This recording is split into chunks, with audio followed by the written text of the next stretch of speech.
You're in the Paracast, the gold standard of paranormal radio. And now, here's Gene Steinberg. With Gene and Chris on the Paracast, we have some interesting things to discuss before we bring out our special guest of the week. And that is a long thread that has been posted in the forums at forum.theparacast.com entitled, "Dark Matter is Dead, Long Live DMR." Now, this is interesting here because we talked about this earlier. You know, they say sometimes you can't come back again. And what that means is, say, for example, someone who's in show business and does a radio show or a TV show, and they quit the business and they come back a few years later. And depending on the situation, sometimes that works. I think it worked with the late Raymond Burr when he brought back Perry Mason. Do you remember that? You know, he worked until he could, faintly. It's almost before my time. He worked until he could barely walk.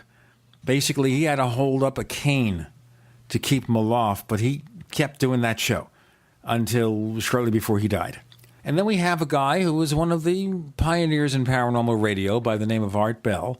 And some years back, he quit Coast to Coast, retired for, I think, the third or fourth time, and George Honoria replaced him. So very recently, Art says he's going to come back on radio, and he's going to have something called Art Bell's Dark Matter on Sirius XM satellite radio. Now, as most of our listeners know, there is a show called Dark Matters, hosted by our good friend Don Ecker. So obviously, Art Bell didn't talk to Don Ecker and said, "Hey, can I use this name? Can I send you a check?" He just did it. And of course, you know, in show business, you know, probably not much you can do about it. I mean, on last week's imitation episode, is the sincerest form of flattery. Well, you know, on last week's episode when we had Bryce Abel, he mentioned the fact that he was not involved in this new movie called Dark Skies, which is in no way based on the TV show he was co-producer of back in the 90s called Dark Skies. Yes, they both dealt with UFOs and paranormal subjects, but there was no resemblance. And the studio didn't care, so you basically have two different products by the same name, and they're totally different. And I guess some people, potential people who wanted to see the movie, may have thought they were getting a screen version of the TV show, you know, like with X-Files, but they were getting something totally unknown. Well, anyway, with Art Bell's Dark Matter, he did the show for a few weeks, brought back all those characters that we won't mention that made his show famous. It was like the 1990s all over again. And then one day on his Facebook page, he says, "Sometimes when you are all in, you win, sometimes lose. By mutual agreement, Dark Matter will no longer air as of tonight." And that was posted just a few days ago. And then his Facebook page disappeared. So Dark Matter is no more. Well, we kind of saw this coming. We've been talking about this off and on since the show started, since his new comeback attempt, I should say. And, you know, one of the things that obviously kind of comes through with this is you can't sit out on the sidelines and ignore the subject matter for the most part, and 10, 12 years later expect to come back in and pick up where you left off. You know, the world is a different place. People are much more savvy and up to speed, and I think in order to attract an audience who you're expecting to pay a subscription to listen to your show, you better come up with you know, some new circus tricks or parlor acts or something to entice people, to have them tune back in to that famous radio voice. And that voice isn't enough to carry a show like that. It's just not. It's the quality of the guests. That's why the Paracast is so important and why we're doing so well. And this is not just a statement of ego. It's obvious that when Art Bell tried to repeat his success of the 90s doing everything the same way, with the exact same guests.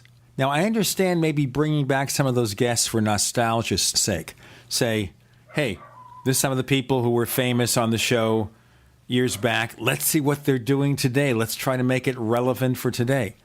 When he was doing the original Coast to Coast at that point, satellite radio was just barely in the infant stage.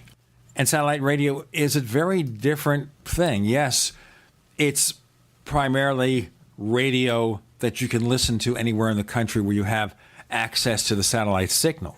But you can't assume it's the same thing.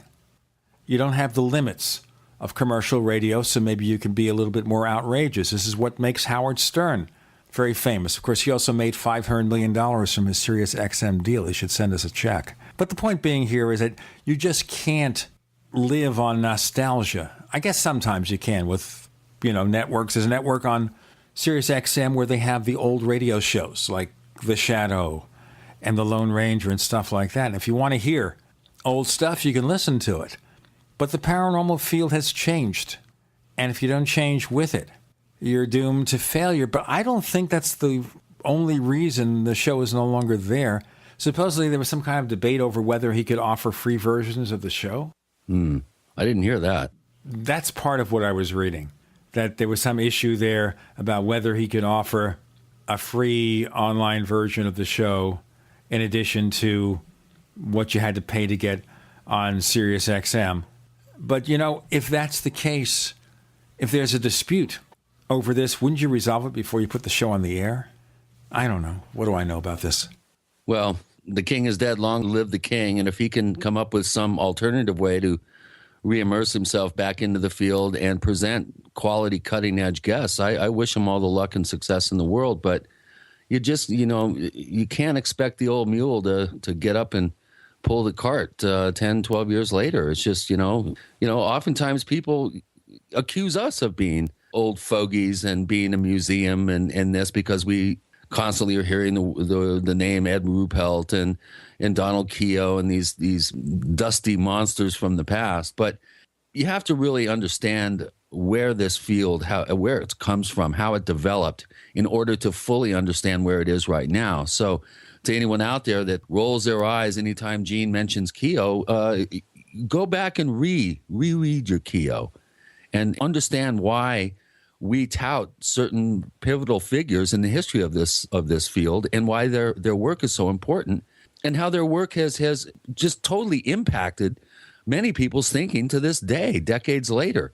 And we're all out here attempting to break through and really come up with some solid answers, some better data, some better pattern analysis, better ways of solving these mysteries and better approaches. And it all hinges on the past. If you don't, who was it that said, Gene, if you don't learn the lessons of the past, you're doomed to repeat them? I think that's a really important adage. And that's one of the issues that we run into in the UFO field, where people today are constantly doing the same exact thing they did back in the 1950s, making the same mistakes that have taken us nowhere. It's as if all that stuff never happened. It's as if there was no Donald Keough, there was no J. Allen Hynek, there was no John Keel. But if you don't look at their research and look at their results, you're not going to improve upon it. You're not going to know what their mistakes were. And we have to learn from their mistakes. I found some mistakes for my new book some of those guys made. Stalking the Herd, by the way, is his book, which is coming shortly, but it is a big book, and it's taken a while. Oh boy, this week I've uncovered some bombshells. Ooh, we got to talk about that more in future episodes. Today, though, we're going to explore On the Edge of Reality, and our guest is the crop circle pioneer himself, Colin Andrews. He wrote it with his wife, Synthia Andrews. And before we even start, I'm going to ask him about a dedication he did at the beginning of the book, which you know about, Chris. It's to a rock legend of the 1960s who was a close friend of his. Right. Yeah, Reg Presley. Reg Presley of the Trogs. And I'll tell you about some trivia about that in a moment. But we have Colin Andrews joining us next. Is he a wild thing? Well, we're going to talk about the wild and woolly world of crop circles and more. With Gene and Chris, you're in the Paracast.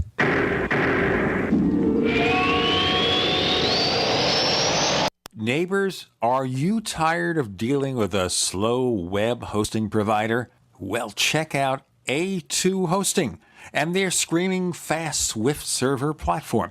They even have SSDs that load pages 300% faster than the competition. Ready to give your site a speed boost? Well, tell you what, neighbors, head on over to a2hosting.com. That's A2, that's the number 2, a2hosting.com. Check out their Prime hosting account. And get this, neighbors, they're even giving you an exclusive 25% off discount for all our listeners. 25%. And remember, their Guru Crew support team is standing by 24/7, 365 days a year to answer any of your questions. Now, to get the discount, use the coupon code GENE when you check out. Hi, this is Gary Cooper with Midas Resources, Gold and Silver. Government shutdown, inept politicians, entitlements, looming Obamacare. The death of the U.S. dollar as the global reserve currency is what nobody wants to acknowledge. We have a debt bubble that cannot be paid and will eventually crash the dollar. If you're concerned about keeping your money, why not consider storing your wealth in gold and silver? Call me, Gary Cooper, at 1-800-686-2237, extension 130. Together we'll discuss your options of buying gold and silver. Again, the global elite have plans for your money, and it doesn't include you. So call me, Gary Cooper, at 1-800-686-2237, extension 130, and we'll discuss your options of buying precious metals. Also, I can send you information on how you can roll over your IRA or 401k into a precious metal IRA. Again, don't get caught with money in your account when the dollar crashes. Call me, Gary Cooper, at 1-800-686-2237, extension 130. We live in a complicated society. Stressful issues are always popping up. Have you ever been treated unfairly by someone? Have you ever been overcharged for a repair? Have you ever signed a contract or a document? Worried about identity theft? How many times have you been in those unique situations where you just wanted to call an attorney to find out if you're right or wrong, or what your legal rights are? But every time you think about calling an attorney, what do you think about first? That's right. Who do you call, and how much will it cost? Our friends at Legal Shield have found a solution. With a nationwide network of 6,900 attorneys who average over 19 years of experience, Legal Shield's law firms take over 40,000 calls per week helping their members. For less than $20 per month, you can have access to Legal Shield on everything from the trivial to the traumatic. Let Legal Shield stand up for your rights at lsprotection.com. That's lsprotection.com. Or call 855-340-SAVE, 855-340-7283. My name's Bruno. I'm 52 years old. I've tried different protein powders over the years, and they've all tasted pretty bad. I tried One World Whey and found it to be delicious. After 10 weeks on One World Whey, my wife commented, "You have more muscles and you're leaner than when you were 20 years old." My body has changed dramatically. I'm a cyclist. Normally I'll ride 2 days on and take 2 days off. After being on One World Whey, I rode 10 days in a row in over 100-degree heat, and then I'd take another 2 servings of One World Whey, and then work out at the gym for another hour and a half. I just couldn't believe these results. My normal muscle tightness and soreness after working out are virtually gone. Don't take my word for it. One World Whey comes in single servings. Just give it a try. For a health and taste sensation you'll love, call 888-988-3325. That's 888-988-3325. That's 888-988-3325. Or visit oneworldwhey.com. That's oneworld.com. We'd like to hear from you. If you have a comment or question about the Paracast, send it to news@theparacast.com. That's news@theparacast.com. And don't forget to visit our famous Paracast community forums at forum.theparacast.com. The book is called On the Edge of Reality. It sounds like my life. With Gina and Chris in the Paracast, we wanted to have this guy on the show for a long time, and we want to welcome him to the Paracast. Colin Andrews, welcome aboard. Thank you very much, Gene, and thanks for having me on here. Now, Chris was telling me he spent all night finishing your book. He was up till 3 o'clock the morning of this recording session. Wow, quite I couldn't put it down. I mean, I've been trying. I wanted to get it finished before, of course, obviously before you came on the show. I do pride myself in being up to speed on our guest work. Of course, your work I've been following for many, many years. You're a true pioneer, and boy, I'll tell you, you and Synthia have a really, really good, I think, important book here. And obviously, we're going to get in and talk about that in the show. Welcome aboard. Thank you, Chris. Thank you very much. Now, we mentioned this before, but I wanted to talk about something interesting, maybe a trivia sidelight of the fact that you have a dedication on the edge of reality to a gentleman who was a famous rock star in the 1960s. Can you tell us about it? Yes, absolutely. Well, my very best friend spent most days with him when I was living back in England. He lived in the same town as myself. Reg Presley of the Trogs, you know, the well-known songs of Love Is All Around and Wild Thing, those were numbers that most people remember him by. Was still very active, actually, until less than 2 years ago, when he had his first stroke, which led on to other things. And regrettably, we lost Reg this time last year. It is actually still a great loss to me. Very nice guy, close to all of this, all of the subjects we're going to be talking about today, had strong opinions on things, politics and so on. So yeah, my best man at the wedding, he flew over with his wife, Bren, to the wedding here in Connecticut. And I owe him a lot. Very generous man. There was never a meal that we would go out to a restaurant that he didn't pay for at his insistence. Yeah, nice guy. We dedicated the book to Reg. And very aptly, I thought, you know, he left us with Love Is All Around, the very thing that we're still trying to kind of find, understand, and apply to our world. So we felt that was very appropriate. I noticed also he wrote that particular song. Now, the first song the Trogs became famous for was Wild Thing. You know, Wild Thing, You Make My Heart. That's right. Right. And that was written by Chip Taylor, who's a New York-born country songwriter who was born with the name James Wesley Voigt. That's that Voigt. He is John Voight's younger brother. And he wrote that, and he wrote, of course, Angel of the Morning and a number of other songs. But the trivia and the 3 degrees of separation we have here is that Reg Presley was your pal. His big hit record, his first big hit record with his band was Wild Thing, written by Chip Taylor, who, with a guy named Joe Renda, or Crazy Joe, was the owner of a recording studio in New York called North Lake Sound, where my wife did some recording sessions in the 1980s. So there's our 3 degrees of separation. Oh, my. Yeah, isn't it amazing? Isn't it amazing? Somehow, you see, this 3 degrees of separation is supposed to work so that we can kind of get to know everything there is to be known about our world and perhaps move on to a better place in it. And yet we're still trying to fathom out that in this 3 degrees somewhere, something isn't quite working out. We're not getting to meet the guys that have got numbers on their doors and no names on their lapels that are leading us astray. So we're still looking for that full 3 degrees, I think. But that's really quite something, quite coincidental for sure. And of course, we know Chip Taylor is Angelina Jolie's uncle. All right, we know that. All right, that's, I guess, the best part of it. And he's still going strong, by the way. I think he released an album very recently. Anyway, we all, had some way that got us involved in the UFO and paranormal field. I read a book about the subject when I was 11. Chris had a UFO sighting when he was very young. And you had some kind of incident, a really unusual incident near your school as a child. Could you tell us more? I think there were really 2 things that happened. My mum and dad, when I was an early teen, maybe 11, 12, 13. Always that age, yes. Well, that was when my mum and dad, with my younger brother, had a UFO experience. So I wasn't in the vehicle at that time. They had gone out for a drive around Stonehenge. We lived very close by, and we would use the stones at Stonehenge, the fallen ones, as our table for a picnic. How things have changed now, of course, guarded by uniformed people.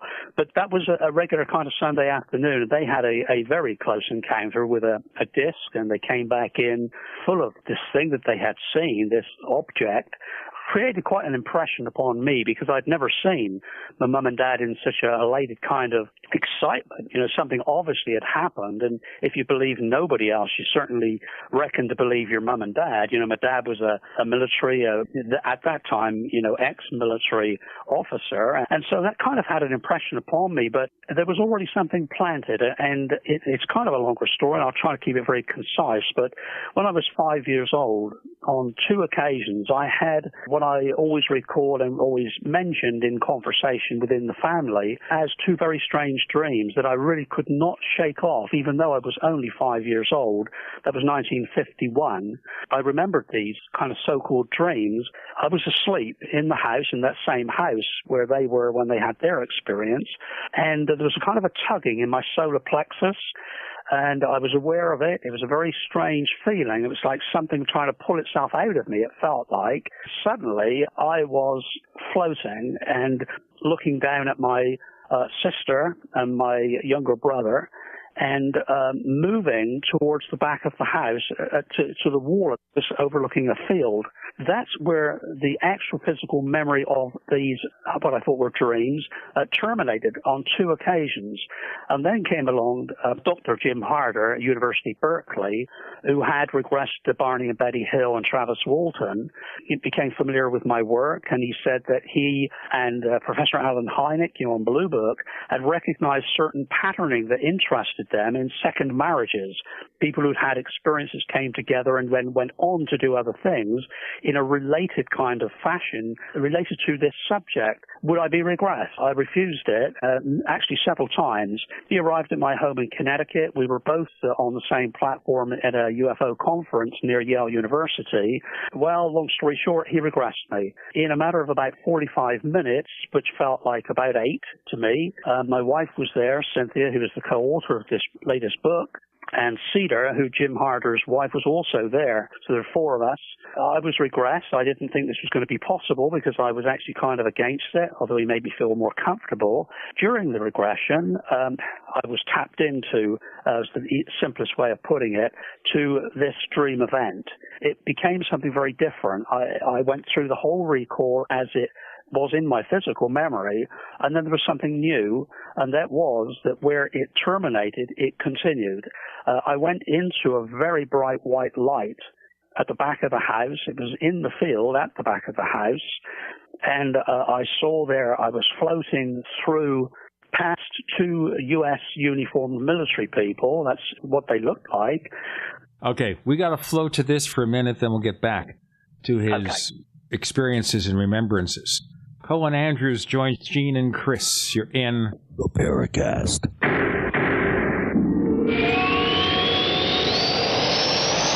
America's #1 source for independent talk radio for over a decade.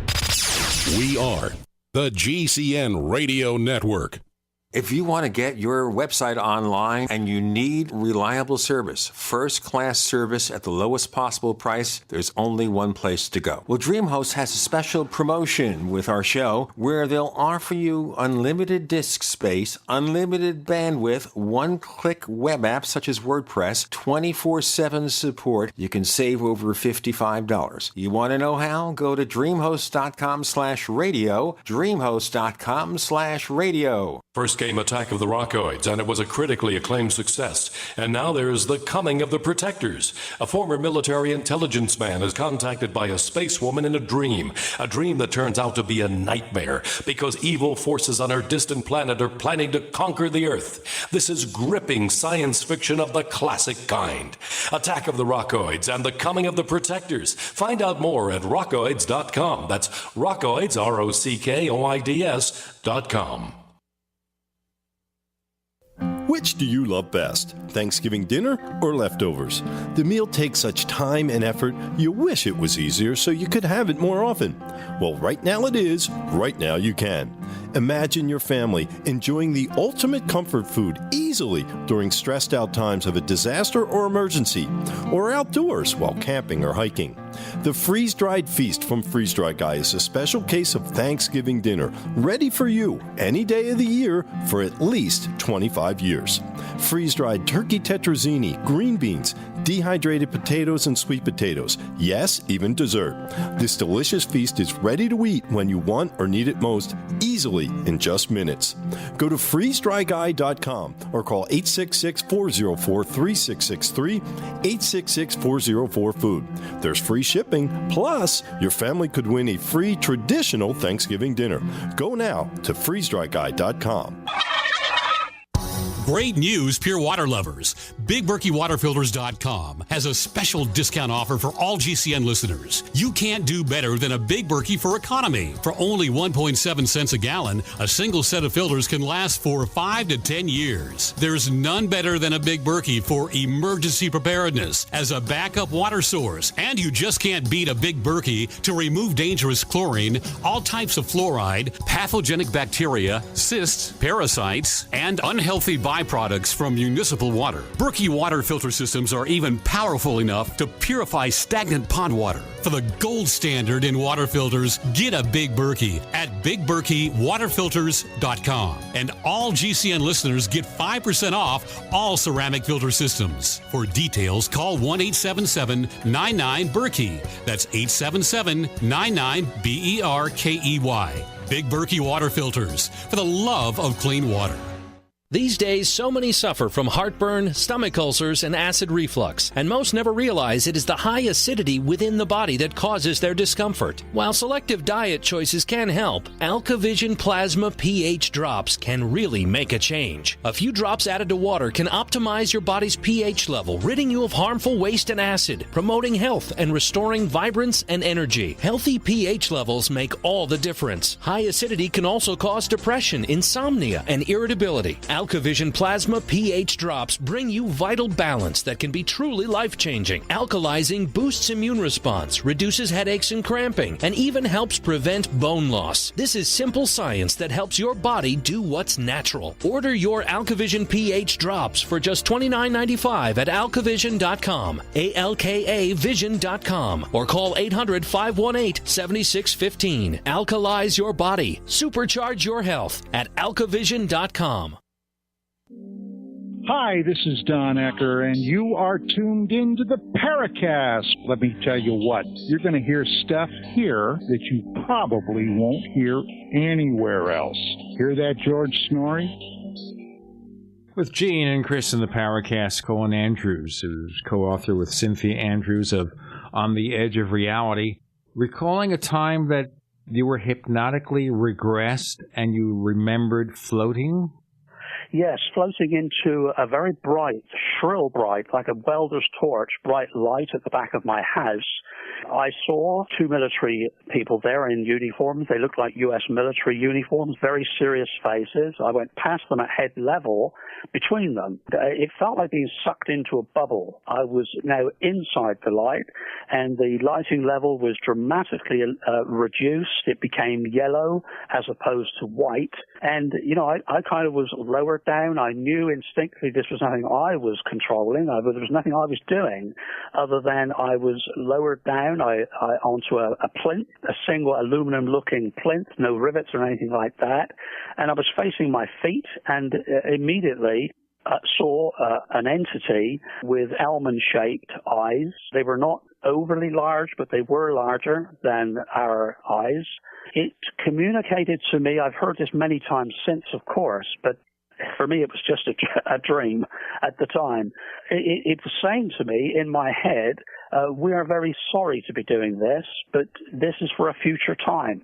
As if that doesn't sound crazy enough, it gave me very precise information about the environment. It gave me species and where to find these species of plants, oak tree and bluebell and primrose. And the interaction between these plants in the biological sense would enable our current day biologists to understand the global environmental situation. It even went on, to relate to me that Cynthia's father would leave us early and would be a kind of an interfacing system to future events.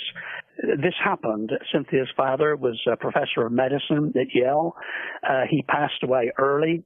We've had all kinds of events happen since, which maybe need not be part of the program. But that in a nutshell, there were things that I record and things that happened that were very similar to as described by Barney and Betty Hill and also Travis, both of whom I've obviously spent a considerable amount of time.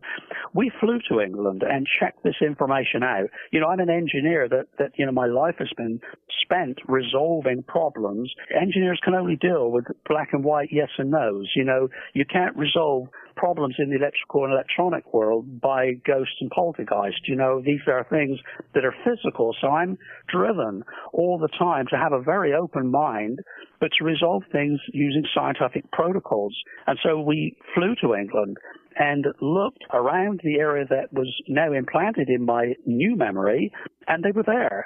And not only were they there, but where the bright light was at the back of my house, what is that now, 45, 50 years ago, is still growing a perfect 35-foot diameter ring, where the grass in that field is now much darker, much more healthy, and is growing in a perfect ring. Let me ask you very quickly here. This is something that you solely recalled through a hypnotic trance. You have no conscious memory of this. Part one of it is conscious memory, the part that I always called a dream, where I was floating out my body. Part two was under regression, where now that it's like handing the baton between the end of the dream state into new memory that has come about as a result of regression. Hypnotic regression is very controversial. Absolutely. And people, whether rightly or wrongly, believe that it's easy to manipulate the memories, and that sometimes you will confabulate memories based on a singular experience. I'm not saying this is what happened here. I'm just bringing that up. I quite agree, and that's the baseline for me too. I mean, I've questioned it.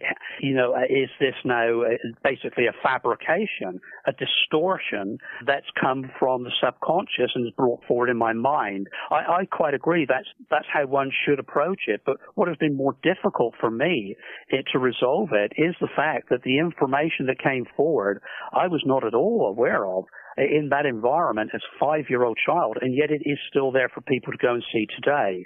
It's kind of like, okay, you're provided with new information, but that information is not a lie. It's not a distortion in the sense that it's there to be seen and checked out. Yeah, I don't know. I keep an open mind, Gene, a totally open mind on it.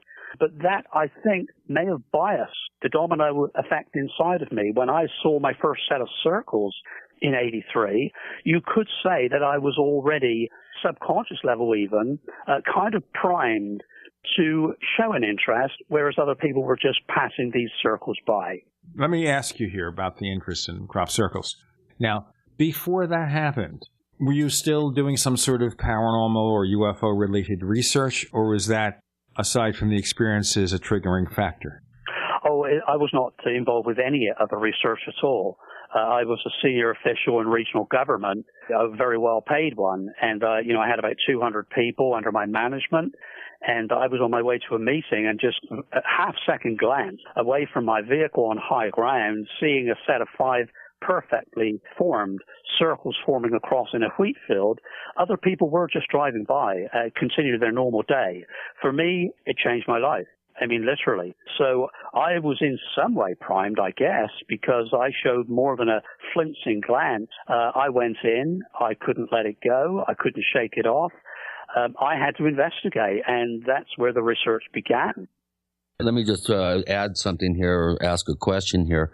It sounds like, Colin, that like me, you had for many years problems with the whole idea of hypnotic regression as a real good, viable investigative tool. But what I'm hearing here is that we may have a pretty good example, or a potential example, of some sort of subconscious programming that may have gone on when you were a little boy, and then all of a sudden it may have triggered something in you to glance over and see that first formation that changed your life. That's what it sounds like to me.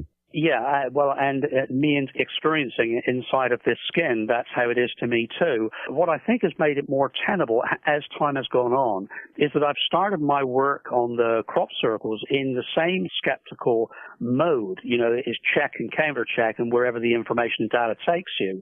And not to jump too far into our program, but just to dovetail as we pass this spot, because I cannot completely discount that experience under hypnosis because other bizarre events, high strangeness, supernatural kind of events have taken place since getting involved in the crop circle phenomena, and those that would certainly appear to be intelligence. It's, an interaction with an individual, and myself included, and many others that are on the record in this book and outside of it, that have been influenced by these thoughts that suddenly appear out of nowhere, patterned and placed in a way that perhaps we can talk about. That would involve some process of implanting an external thought in your conscious mind that you then act out as your own. It's like, having experienced this a couple of times myself, it's like out of a normal day and a normal process of thinking, of course, you'll suddenly think of something, or with somebody, so I'm thinking of so-and-so, and then the telephone rings, and there they are. That kind of experience is like what just happened there, but it's much more profound. You get a pattern in your head, and you think, well, why am I thinking about that? And then it goes on to give a suggestion that this pattern is something you can do something with. And I've talked to a lot of people that make crop circles about this, and there is a consistency, and a very bizarre one, of acting out these strange thoughts. If I am prepared to accept outside the box that this is real, and this is happening, and happening across a whole range of subjects, not just crop circles, the UFO, the interaction with the light in the sky, flash once with a laser, flash once with a UFO. Okay, well, if I'm prepared to accept that, then I have to keep an open mind to regression. That's all I would say, and that what you're dealing with is not necessarily a false memory. Colin Andrews is author of On the Edge of Reality, and that's what we're exploring with Gene and Chris. You're in the Paracast.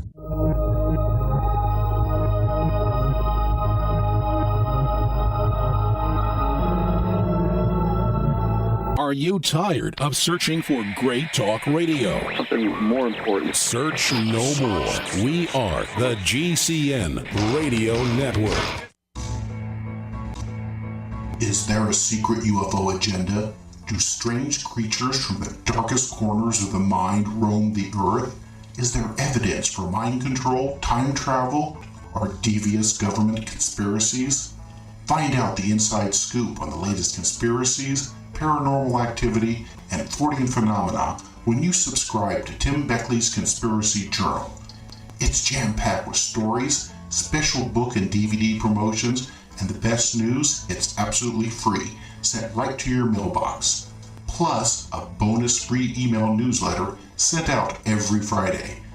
Simply send an email with your name and address to Mr. UFO at webtv.net.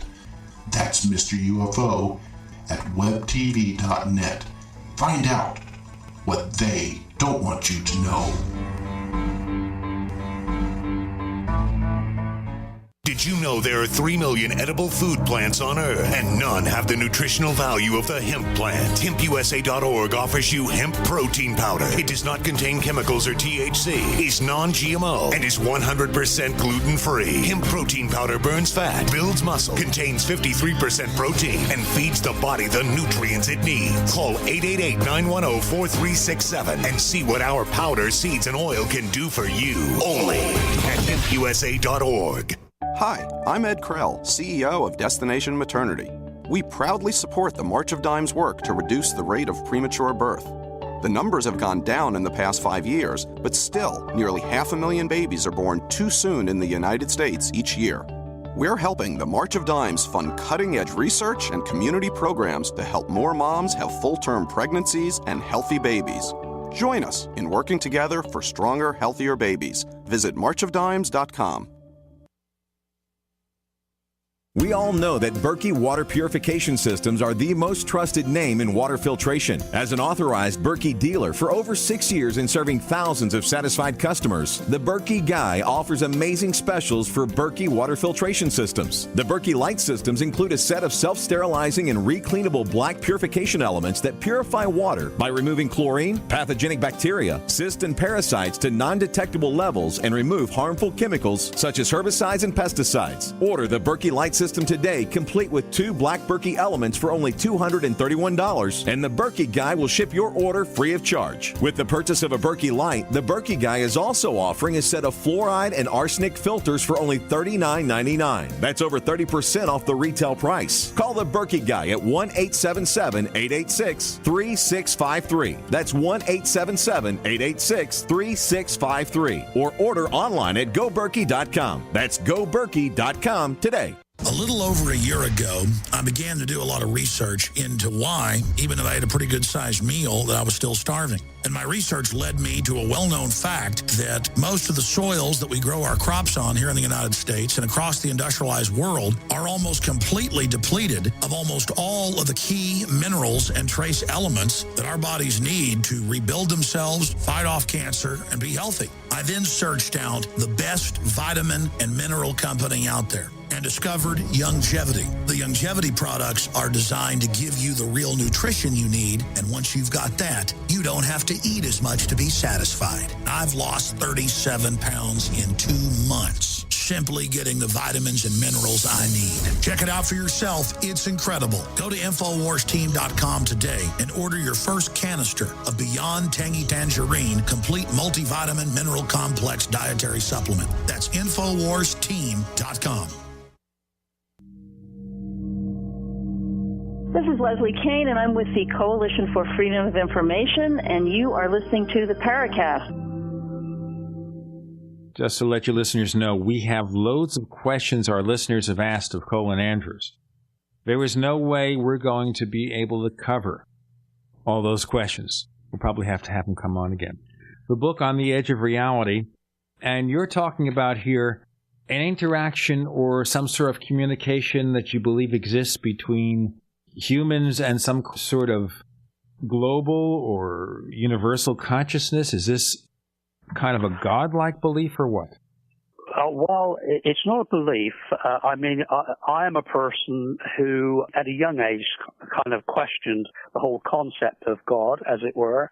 I have, through a whole, obviously a whole long time of research, investigation, personal experience, I don't accept that it's quite the way that it's being taught. I am certainly prepared, in fact, would never have written this book had I not been convinced, actually, that there is another mind that is out there, that whether we call it extraterrestrial, I don't think we're time to fall out over what we call it, but there is an intelligence that is working here, and there's many, many examples of it right the way through the book.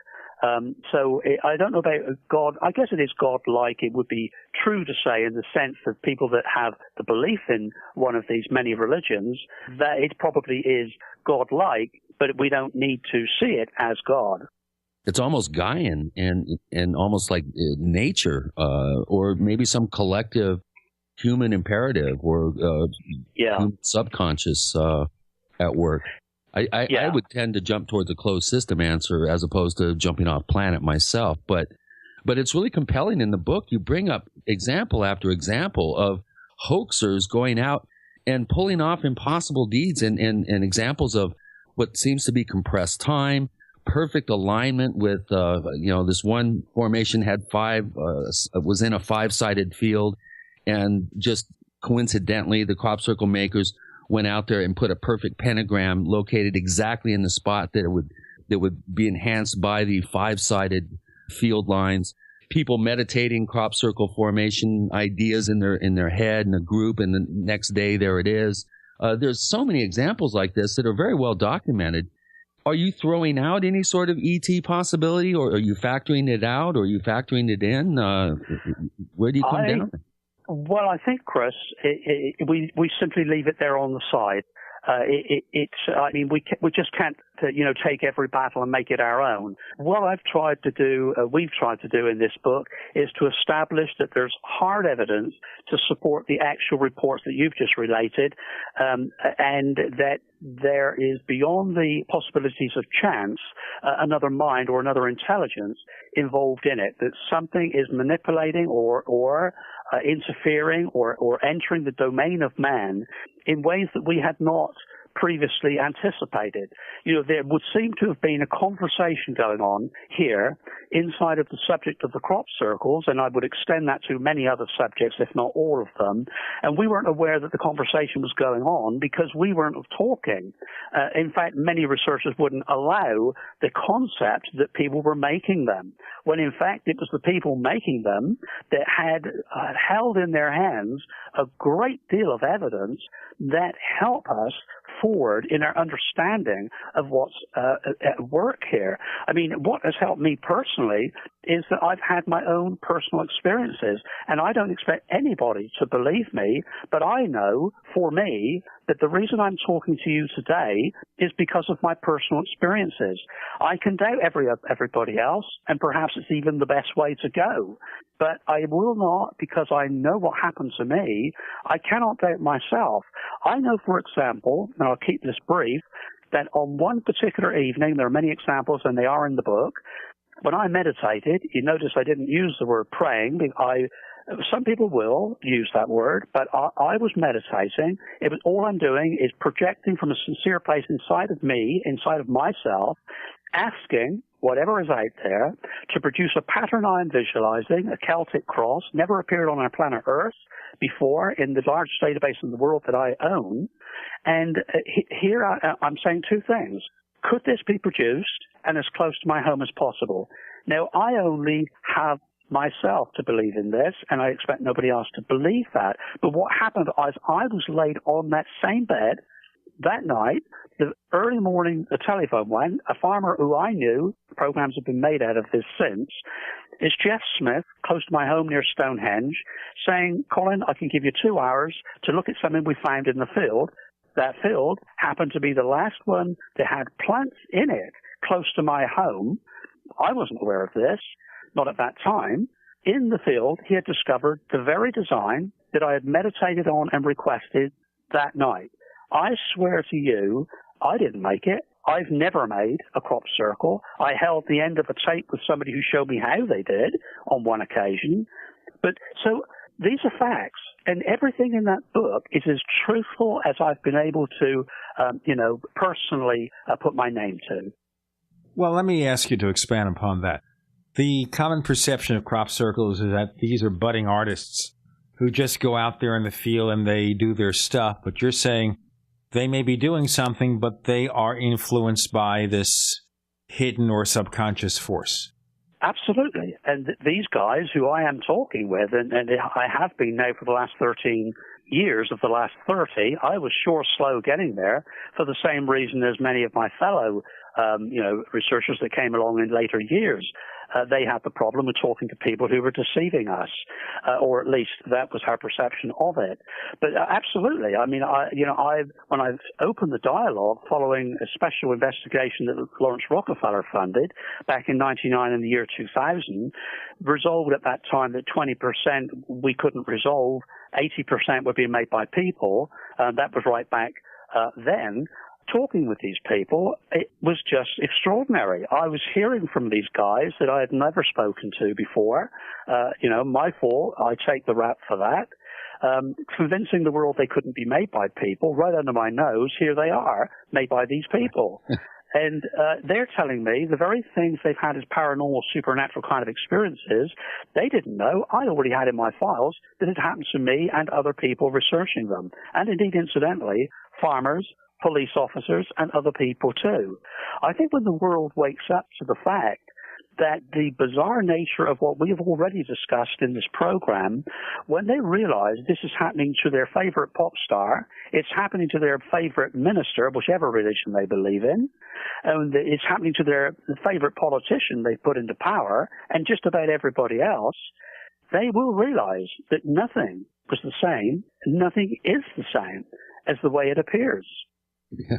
I remember when I first talked to you in 1999 on the phone, you were right in the middle of this particular research project. We're members of a pretty interesting exclusive little club, too, which we can talk about later. But I remember you were, at the time, you seemed pretty upset that you had discovered that a vast majority of these formations appeared to be human-made. And at the time, you really hadn't understood the implications of what the circle makers then went on to inform you that sometimes they don't even know why they do the formations they do. Oftentimes, these formations or the fields are picked at random. It's not as coordinated as some people might imagine. Sometimes in the middle of an operation, they'll change the design, for instance, and not know why. There's many examples in the book, which I find very compelling, that these people, even though in 99 you were upset that they were hoaxing these circles, now you realize that they're part of the equation. Yeah, absolutely. We have been presented with a clean sheet of paper in 1976. This is the way the broad overview that I see. A subject cast, without a die being cast, it was a clean sheet of paper. In other words, here we are. Let's look at this from something that is beginning from the start. We have one crop circle. We have one experience of an orange light appearing in the sky, 2 people abducted. They claim to be told that this area is going to be an area that's going to see an evolution of design. They're shown the designs. Then we have a voice that appears on a television news broadcast in 1977 in exactly the same geographic area of central southern England, and conveys an information related to the environment and our political and military system. And so it evolved from there. Those designs did appear. They have evolved in that field. The television transmission that came was transmitted to about just under 1 million people, and I was one of them, as it happens again, coincidentally, perhaps. So this is how this whole thing has evolved. And so we had come to the stage, people who began to make them. When we were first putting out the first television documentaries on this, my belief is that most were virgin designs. I've traveled the world looking at them. And, the more simple the designs, the more likely they are to be not made by people. The more complex, the more likely they are to be made by people. Counterintuitive, a lot of people have never accepted that, but those are my findings. Colin Andrews is author with Synthia Andrews of On the Edge of Reality, and that certainly describes where we're going here. With Gene and Chris, you're in the Paracast.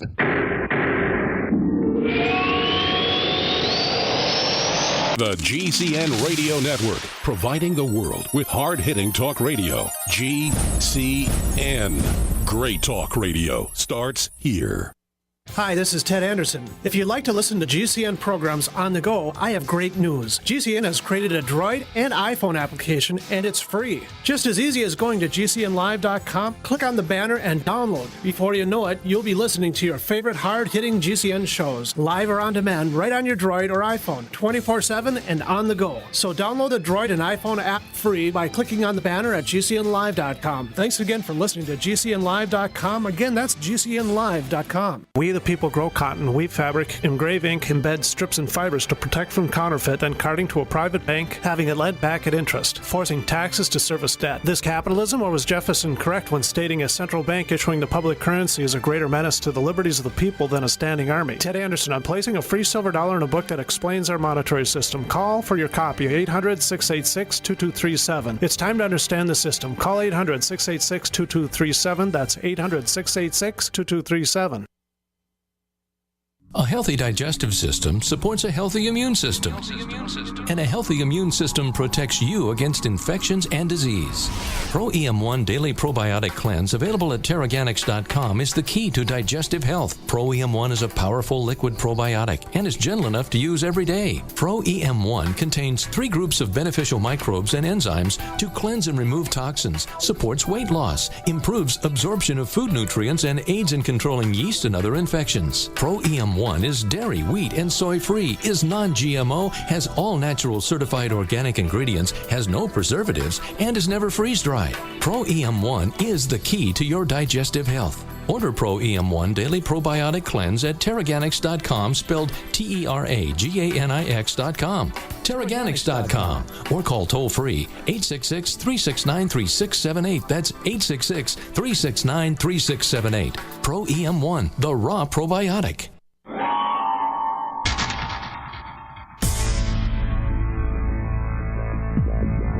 Welcome back to the Paracast, the gold standard of paranormal radio. And now, here's Gene Steinberg.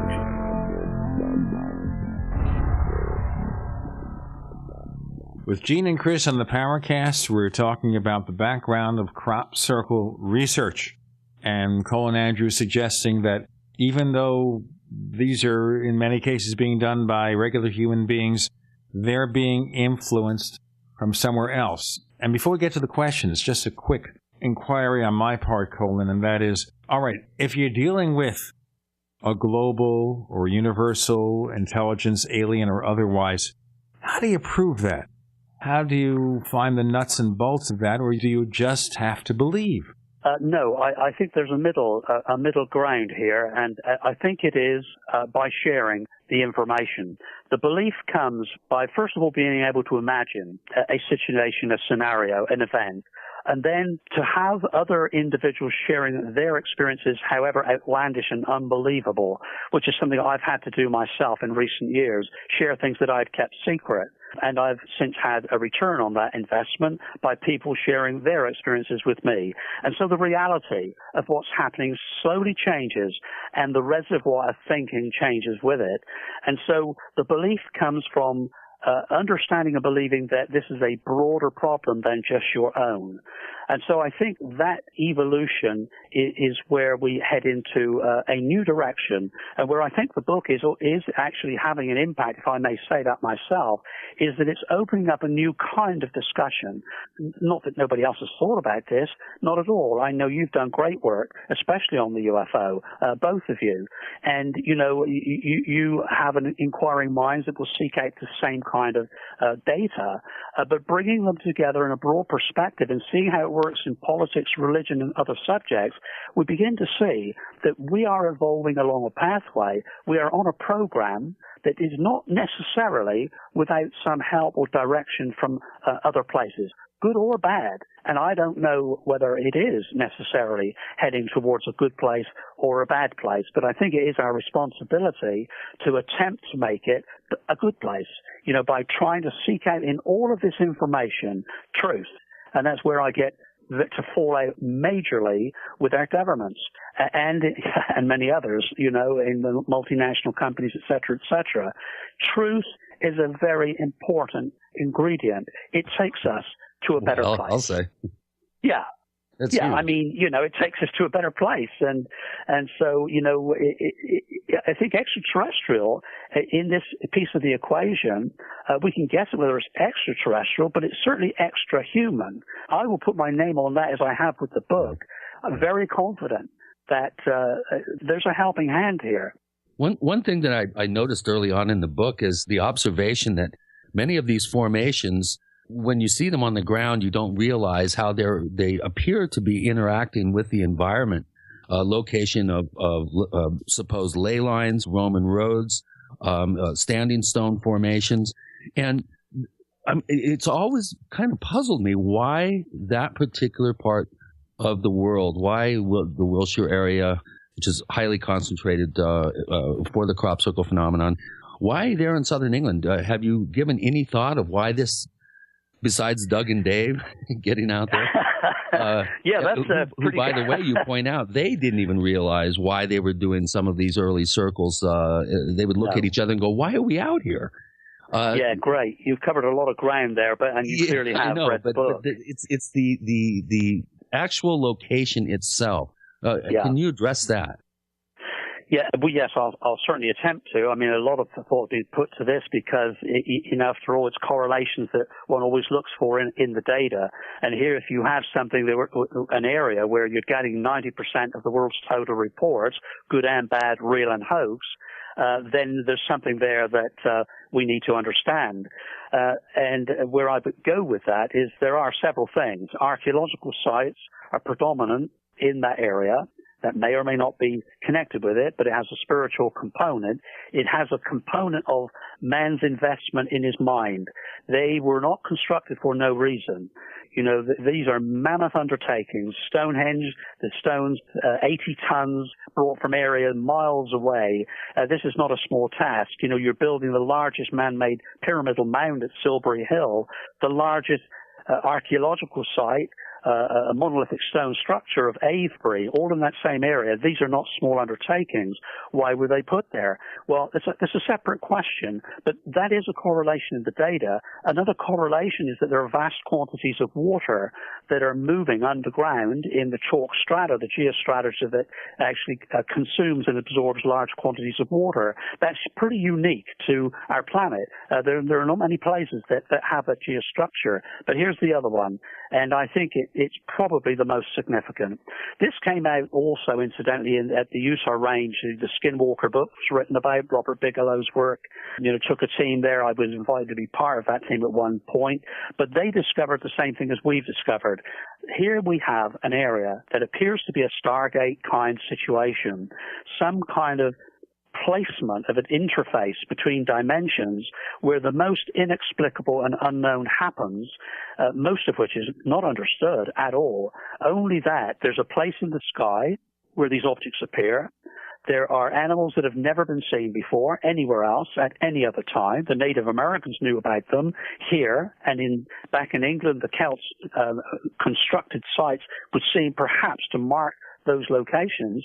And Silbury Hill, and I'll terminate this point here, but Silbury Hill is an archaeological site, a major one, where absolutely countless high strangeness events occur, including UFO, ET, crop circles, vehicles with dying engines, animals that are seen that have never been seen before. So you have very striking similarities, and that might be why we're getting the interaction with humans too in that specific area. I am aware, incidentally, that the US government and UK governments have been actively involved in their own research of that area. Maybe when you've got a few more minutes, I could, if you wanted to, expand upon that. All right, so we have to clarify this here. Other than the areas where crop circles are seen in the UK, what about the US? What about South America? What about other parts of the world? Do we see them there at all? Yes, we do. We see them in many, many countries, but the volume has not been enough, really, I think, to etch out the drawing, the painting, if you like. This is the example I will give you. In America, in New York State, Herkimer, and in other states too, there are less events, but they are hotspots. They're hotspots with a few events. There are not enough events to give us what it is we might be looking for. In other words, the patterning in that area, where they perhaps will occur, and I think they probably will at some point in the future. In southern England, because there is this, of course, it's a small island. There's a conglomeration of activity in the past related to the archaeological sites and has been duplicated and mirrored by the crop circle phenomena.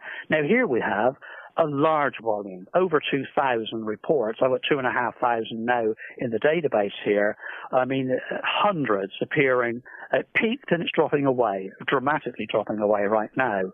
But here we have enough data, enough locations to see that they're forming a pattern, and that there is a precise geometry that has been etched out for us over the last 30 years that actually forms an equilateral triangle in the landscape around about 40, it's actually 41.5 miles radius from Stonehenge.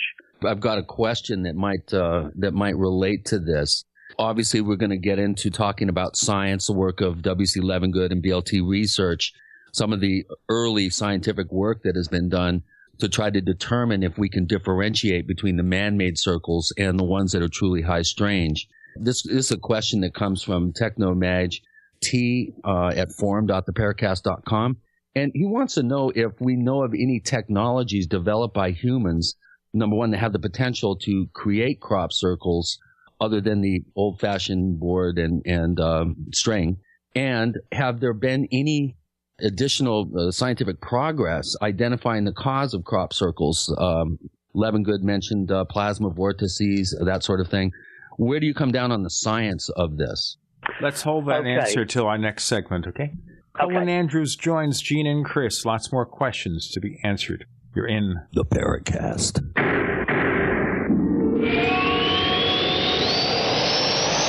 So here's what happened. I was placing an order online. The site went down. It just stopped responding. It took hours before it returned, but I'd already placed the order with another company. If your site goes down, you could lose business. And if you have a business or personal site, you'll want to know it's easy to run and it will stay online. At iWeb, your site is hosted on one of the most reliable networks in the world. Check it out. iWeb.com. That's iWeb.com. First came Attack of the Rockoids, and it was a critically acclaimed success. And now there's The Coming of the Protectors. A former military intelligence man is contacted by a space woman in a dream that turns out to be a nightmare because evil forces on her distant planet are planning to conquer the Earth. This is gripping science fiction of the classic kind.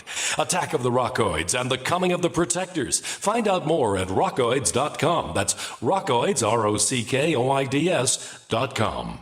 Quantitative easing, unemployment at depression levels, Europe financial system falling apart, China getting out of U.S. treasuries. At the end of 2008, the time of TARP, the national debt was at $11 trillion, gold trading around $850 per ounce. Close to 2012, the national debt exceeded $16.4 trillion, gold doubled to $1,600 per ounce. The $20 trillion threshold for the national debt is inevitable. Politicians in Washington have a ferocious appetite for spending and stimulus. What's worse, a printing press to finance. 100 years ago, we had a gold standard to limit this madness, but now you have to adopt your own gold standard. Don't be fooled with paper promises. Get Midas Resources 10 Reasons to Buy Gold free by calling 800-686-2237. Understanding the gold and silver market may be the only insurance you could have to avoiding the next economic crisis. Call 1-800-686-2237 and order your free copy. Again, that's 800-686-2237. My name is Frank Bates, and I got a confession to make. Just a few days ago, FEMA went directly to my supplier and tried to buy my entire stockpile of high-quality survival food. It sounds crazy, but I'll show you the exact letter they sent in a minute. Revealing FEMA's plot could land me in hot water, but I think you deserve to know exactly what they're doing. Go to FEMAHatesThis.com to see undeniable video proof that the government is on the hunt for as much survival food as they can grab in 24 hours. Be warned, it's really disturbing because the fact is FEMA must know something we don't. Go to FEMAHatesThis.com to see why survival food is the number one item to hoard right now and why supplies are so low or even completely sold out already at many stores across America. Do it now because I don't know how long it will be online, so go to FEMAHatesThis.com while you can. That's FEMAHatesThis.com.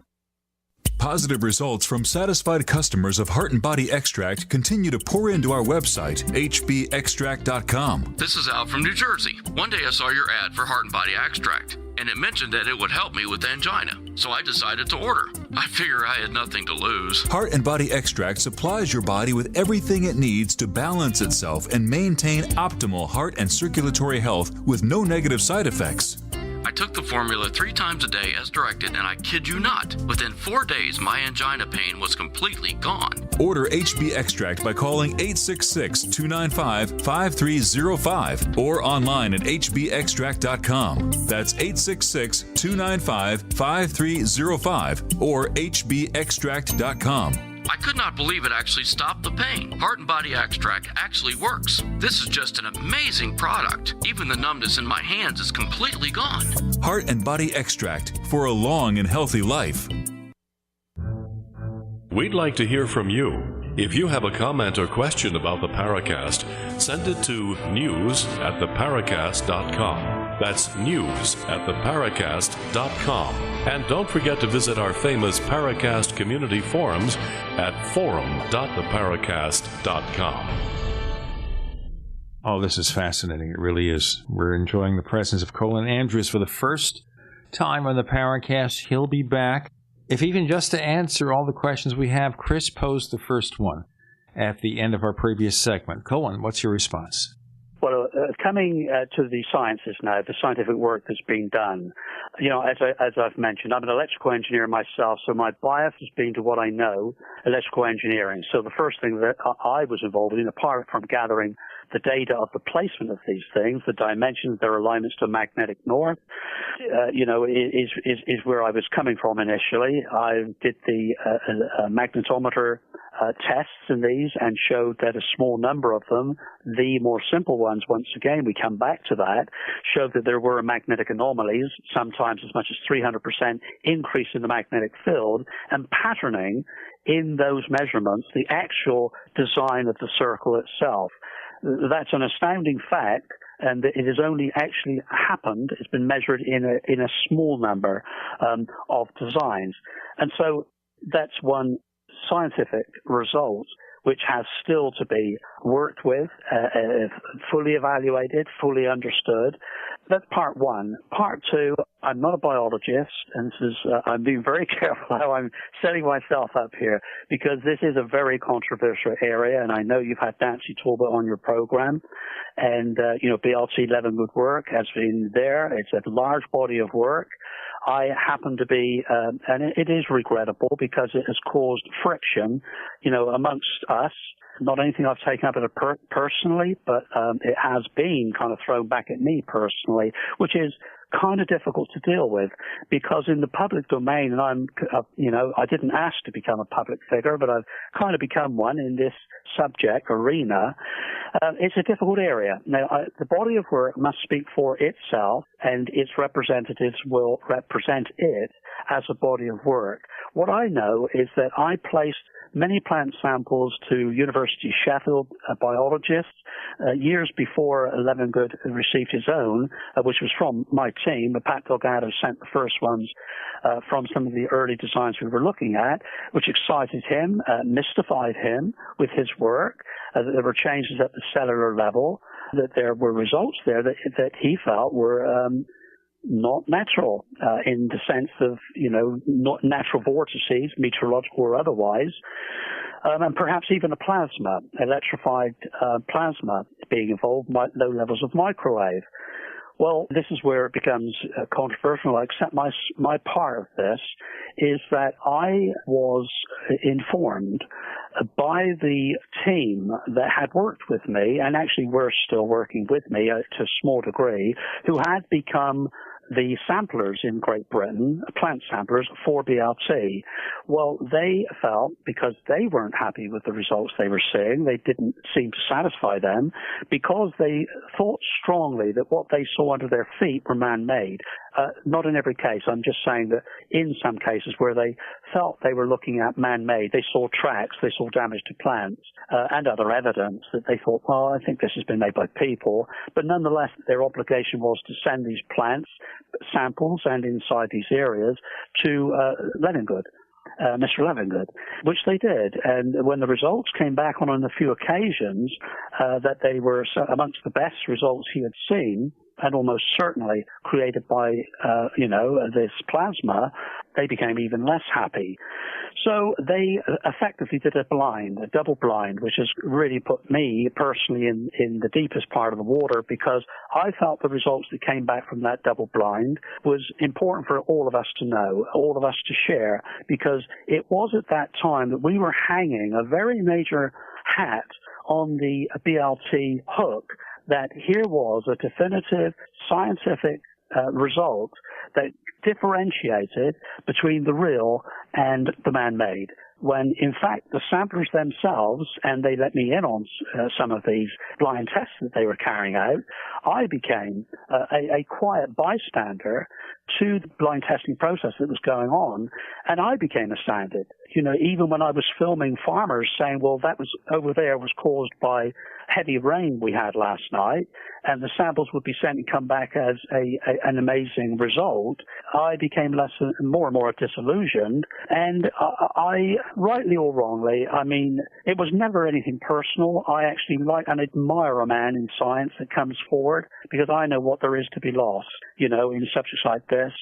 But the result had to be stated, and I stated it, and that was the beginning of a very significant rift between the Leavengood BLT camp and myself personally. But I've given that to you as honestly as I can give it, and maybe if you have, Nancy back or somebody at some future time, you'll hear another side perhaps. But that's the best I can give to you, that I do question whether we have a definitive, very important result on the plant analysis. I do not think we do. That is my view. When you crush plants under feet, Plants react differently. There's never been reason to test and evaluate to this level plants that have been crushed by feet. Right. It just simply hasn't been done until now.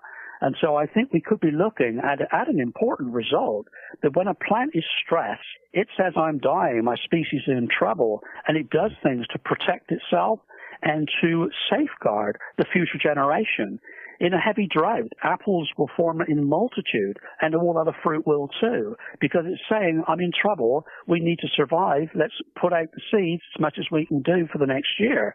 Anyway, that's my result. Well, that's a really interesting point, because I remember Nancy and Levengood scratching their heads when they were told that they'd been hoaxed, that the kinds of results that they were finding that they felt were legitimate high-strange results were being found in hoax circles. So you bring up a really interesting possible rationale for those sort of physiological changes to be observed and documented. Now, this is the Paracast, and we kind of dig a little bit here, and I really do have to ask this next question. It's partially comes from Goggs Mackay, one of our administrators at forum.theparacast.com.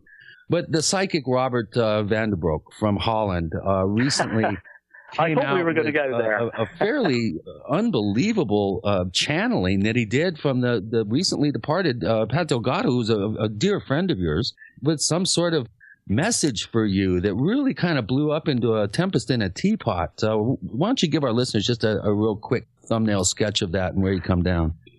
Yeah, and it will not be an extensive response, because here I have to show much more respect than has been shown on the internet for my deceased friends. And it was more than Pat Delgado. It was Paul Weigay, it was David, and even Doug Bauer. So this is a very kind of serious situation, because families and their memories of their loved ones has been affected by statements made surrounding Robert Vanderbroek.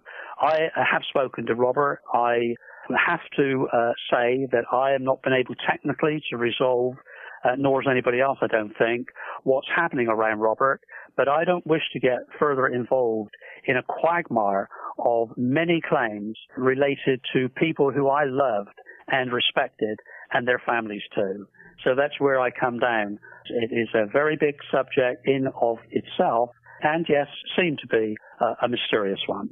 Colin Andrews joining Gene and Chris. You're in the Paracast.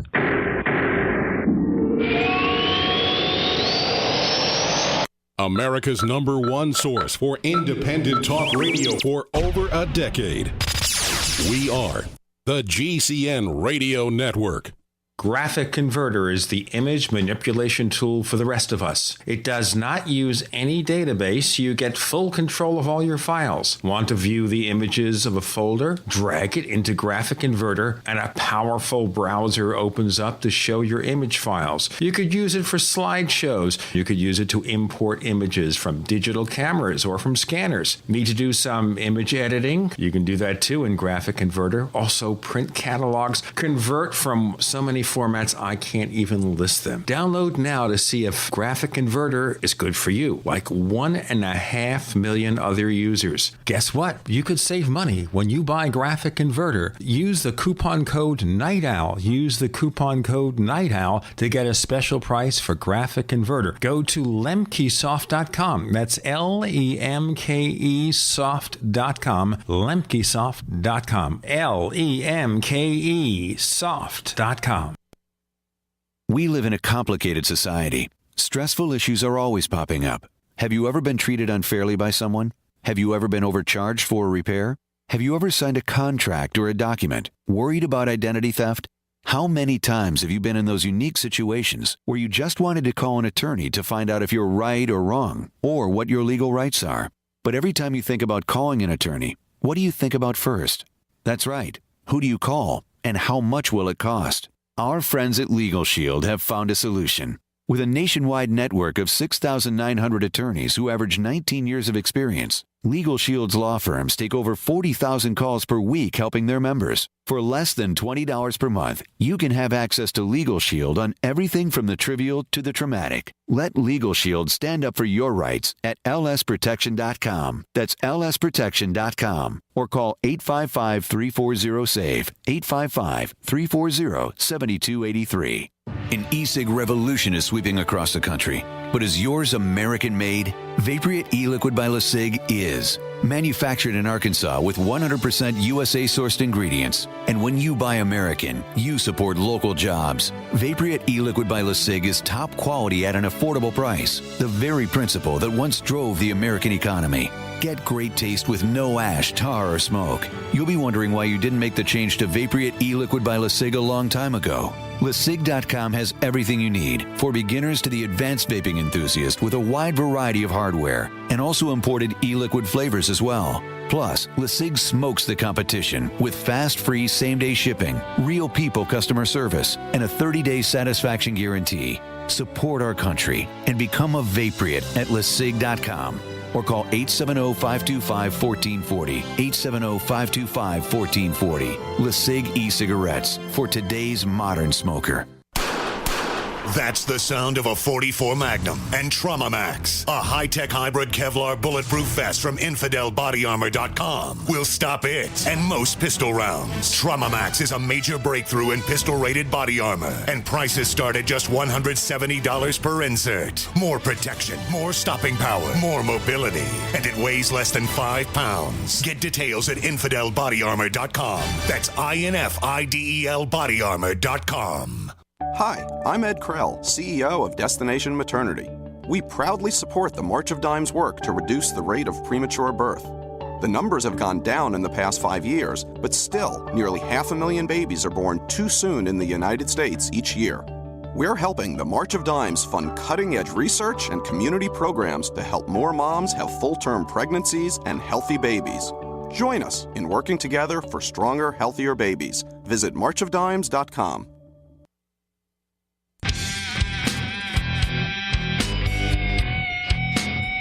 This is Kurt Seven, the author of UFO Mysteries, and you're listening to the Paracast.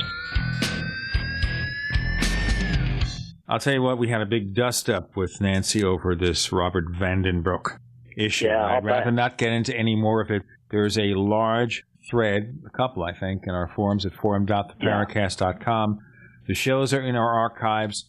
Reach your own decisions. Chris, we've got many thousands of questions to get through. Let's try a few more. Boy, we do. I must say, Colin, I've been doing the show for over 3 years now, and I've never seen so many questions for a guest that we've had on the show. And that's a testament to people's interest in your very fine work, groundbreaking, pioneering work, I might add. Well, Gogs Mackay has another question for you, and this is one that I wanted to ask, too. You know, you mentioned there have been almost 2,500 crop formations. You've seen many of the famous ones, Barbary Castle, the Julia Set. I could go on and on. What was the single most interesting crop circle you ever investigated, and why? Great question. Of the many, I think certainly a couple of thousand, most of them in southern England, that I've traveled the world to see others, you know, in Japan and the outback of Australia, etc., etc. This might be a surprising answer to some of the listeners. The most intriguing was a single circle in 1986, I believe. That's all it was. It was a single circle in the landscape, well away from the beaten ground in public access areas, although it was, a farmer's field, not anything that most people would see. And this circle was different because from the air, it had what was a very clear spiral. But what we've seen in all circles before and every one since is that you can tell the direction of the spiral, clockwise or counterclockwise, from the air by its patterning. But here we had one. It appeared to be a clockwise spiraling arm. The arc of the spiral was clockwise from the air, and yet at ground level, the plants were coming from the perimeter into the center on that arc.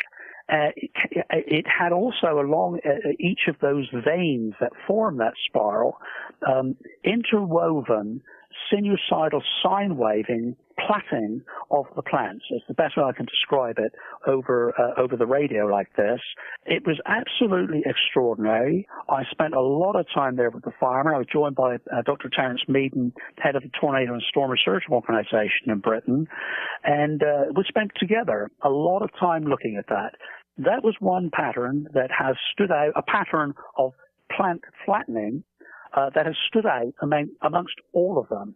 In its simplest form, But I think to this day, it's even conceivable, I think, that was much more UFO energy field related than crop circle in the true crop circle sense was.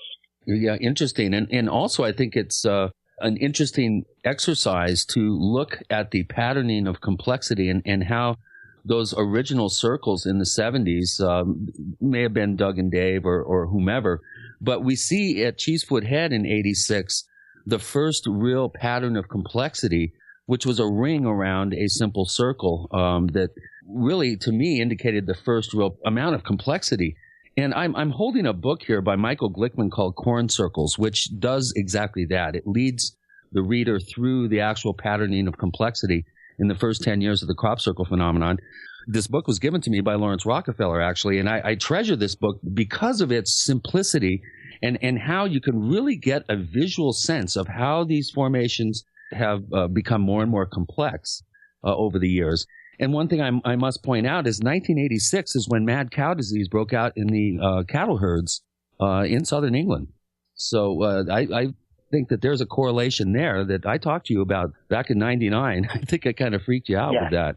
We have an interesting correlation of crop circles emerging and becoming more complex as mad cow disease is slowly spreading around England. Yes, and it was also, to add to that mix, that rather intriguing mix, was also the year when Pat Busty Taylor, the light aircraft pilot, still involved today, incidentally. It's only he and I from the original team that's still involved. But we stood in a field next to one of those circles you're referring to with a single ring, and nearby, to our right, was the next development that appeared a few days later, a circle with two rings, and we observed that, as we have done in previous visits in that area, that where you had a circle with a single and then a double ring, that they were in balance. In other words, the flow would be clockwise in one and counter in the other, that we were looking at not an entity, but a 2D representation of something in equilibrium, something in balance. We made that comment, to one another, to find the very next day, and this was, again, it's in the book because it runs a thread that runs through a lot of this. It was as if something was like a parrot on your shoulder, listening and observing, knowing where you're going with your thought process. And the next one to appear showed us that there wasn't that level of consistency, and that the law of physics that we were looking at, it did not comply, or it need not apply to this subject, because the next one appeared with three, and they were all in the same direction. This is kind of a game that seems to have developed, in the subject. So, there's so many pieces to this. You really do have to kind of step back, slow it down, because the pieces are many. It's like, there's the patterning that you've referred to in the book, Michael Glickman's book, and other books too. There's the patterning. Can you make out a message? Where's it evolving from A to Z? What does it mean? Well, in that question, you also have to have which ones are showing us, which are the real ones, which of those that we can prove are not man-made, where are the ones that are man-made? Is that a separate route that we're taking to the same conclusion? Yeah, good point. On and on and on. There's a lot of this, and where does the science come in to it at the same time? I broke away. I'll terminate on this. I broke away my own specific focus of research in 2000, the year that after we spoke on the phone, and felt that I was obliged to do it and break away into the study of consciousness, because that did seem to me to be the correlation between the man-made and that we couldn't decipher, because there was a consistency in the information that was being communicated. And so consciousness, that appears to be the guiding force here, is where I kind of then placed my focus. Well, that leads me to another question from one of our listeners at forum.theparacast.com, one of our posters, Son of a Skunk. He asks, crop circle designs are often referred to as having very complex mathematical properties. Has there ever been an attempt to place all of these properties into a computer put these formations into a computer and see what comes out? I don't know exactly how you would do that, because there are different family types. I'm sure there will be somebody who will come forward and show me how, and, that's great. But I don't know how that would be done, because, you look at the designs and you see, by evaluating what it is we think we know about them, some we have no idea what they are. They're simply patterns, like somebody throwing the paint off of your paintbrush and just randomly thrown around the paper. I mean, there's just no regime, no construct that you could work with. But others do create family types. As you were saying there, some are nature's mathematics. Some are fractal designs, the Julius set and these other hands of fractal and chaos theory. Others are astronomical units. Others are animals, DNA, electromagnetic components of one sort or another. And so you could only, I think, break those down and to feed family types forward and perhaps suggest an outcome on a computer. But I don't know how you would input all of them into one cohesive program to know what they are spelling out. So you would have to break them down into their type, basically, is what you're saying. Yeah. I think so, and break them down into mathematical ratios. That, I think, is a valid suggestion. This was something, the starting point for that has probably already happened, and that was when Professor Gerald Hawkins down in Washington, D.C., head of astronomy at University of Boston, he and I were working together back in the early 80s. We'll have the rest of that answer on the other side. The book is On the Edge of Reality from Colin Andrews and Synthia Andrews. You're on with Gene and Chris. You're in the Paracast.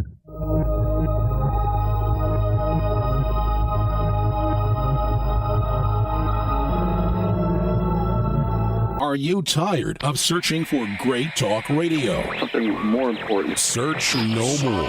We are the GCN Radio Network.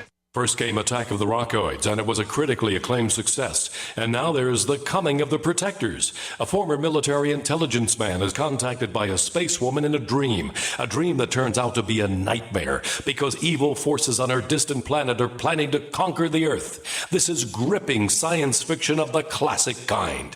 Attack of the Rockoids and The Coming of the Protectors. Find out more at rockoids.com. That's Rockoids, ROCKOIDS.com. So here's what happened. I was placing an order online. The site went down. It just stopped responding. It took hours before it returned, but I'd already placed the order with another company. If your site goes down, you could lose business. And if you have a business or personal site, you'll want to know it's easy to run and it will stay online. At iWeb, your site is hosted on one of the most reliable networks in the world. Check it out. iWeb.com. That's iWeb.com. Welcome back to Secrets to Saving. Jen, you're saving $300 a month. What's your secret? Sam, I called the National Mortgage Connection. They connected me with a great lender who refinanced my home loan into a much lower rate. Plus, they didn't charge me any closing costs, no escrow fees, no origination fee, and no credit report fee. Let's go to Chuck now. I called National Mortgage Connection too. I also refinanced into a lower rate, and now I'm saving around $3,000 a year. And they refinanced me even though I was underwater on my mortgage. It's no secret that a lower interest rate means a lower payment, which means you save money. And saving is sexy. With record low rates, you've got to call NMC now. They're a referral service that connects homeowners with a pre-screened lender offering no closing cost loans. And you can refi even if you're underwater. Call 866-507-2055, 866-507-2055, 866-507-2055. American gardeners and fellow patriots, make the right choice with your money, time, and your family food supply. Choose 100% pure heirloom seeds in the Survival Seed Vault from MyPatriotSupply.com. Why spend more? The Survival Seed Vault from MyPatriotSupply.com is only $37.95 and includes 20 varieties of pure, hardy, easy-to-grow heirloom seeds. Yes, only $37.95. That's 70% less than our competitors. You could buy 3 Survival Seed Vaults for less than one of theirs. The Survival Seed Vault from MyPatriotSupply.com MyPatriotSupply.com includes detailed planting and seed-saving instructions and ships same day. Plus, all orders over $49 ship free. MyPatriotSupply.com is American-owned by patriots like you, passionate about freedom and preparedness. Call now, 866-229-0927. That's 866-229-0927. Or discover more emergency preparedness items when you order at MyPatriotSupply.com. Choose the original. Choose the Survival Seed Vault at MyPatriotSupply.com. For health and vitality for you, your family, and friends, get the Healthy Start Pack from Longevity, as recommended by registered pharmacist Ben Fuchs. If you're a junk food junkie, getting on the Healthy Start Pack is one of the best ways to wean yourself off of processed snack foods and start putting good nutrition in your body. If you have a loved one who's dealing with heart disease or any health challenge, the Healthy Start Pack makes a great gift. If you have a grandparent or a parent in a nursing home, you will be amazed at the difference a once-a-day dose of the Healthy Start Pack will make in your loved one's energy levels, in their memory, in their mood, and in their general outlook on life. Give the gift of optimal health to your loved ones and order the Healthy Start Pack from Longevity by calling 866-735-2470. That's 866-735-2470. Or on the web at brightsideben.com. That's brightsideben.com. Order today. This is Jerome Clark, author of the UFO Encyclopedia and other books. You're listening to the Paracast.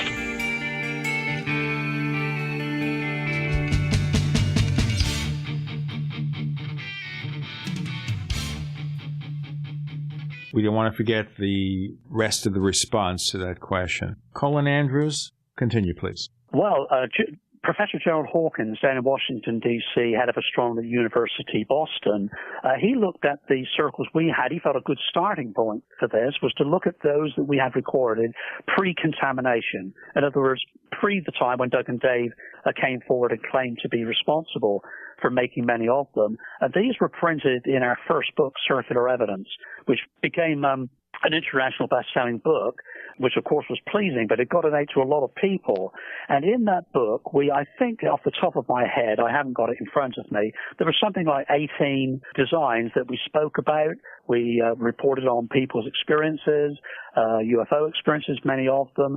This is the important piece. We gave dimensions, accurate dimensions and placements in southern England. He went to work on that.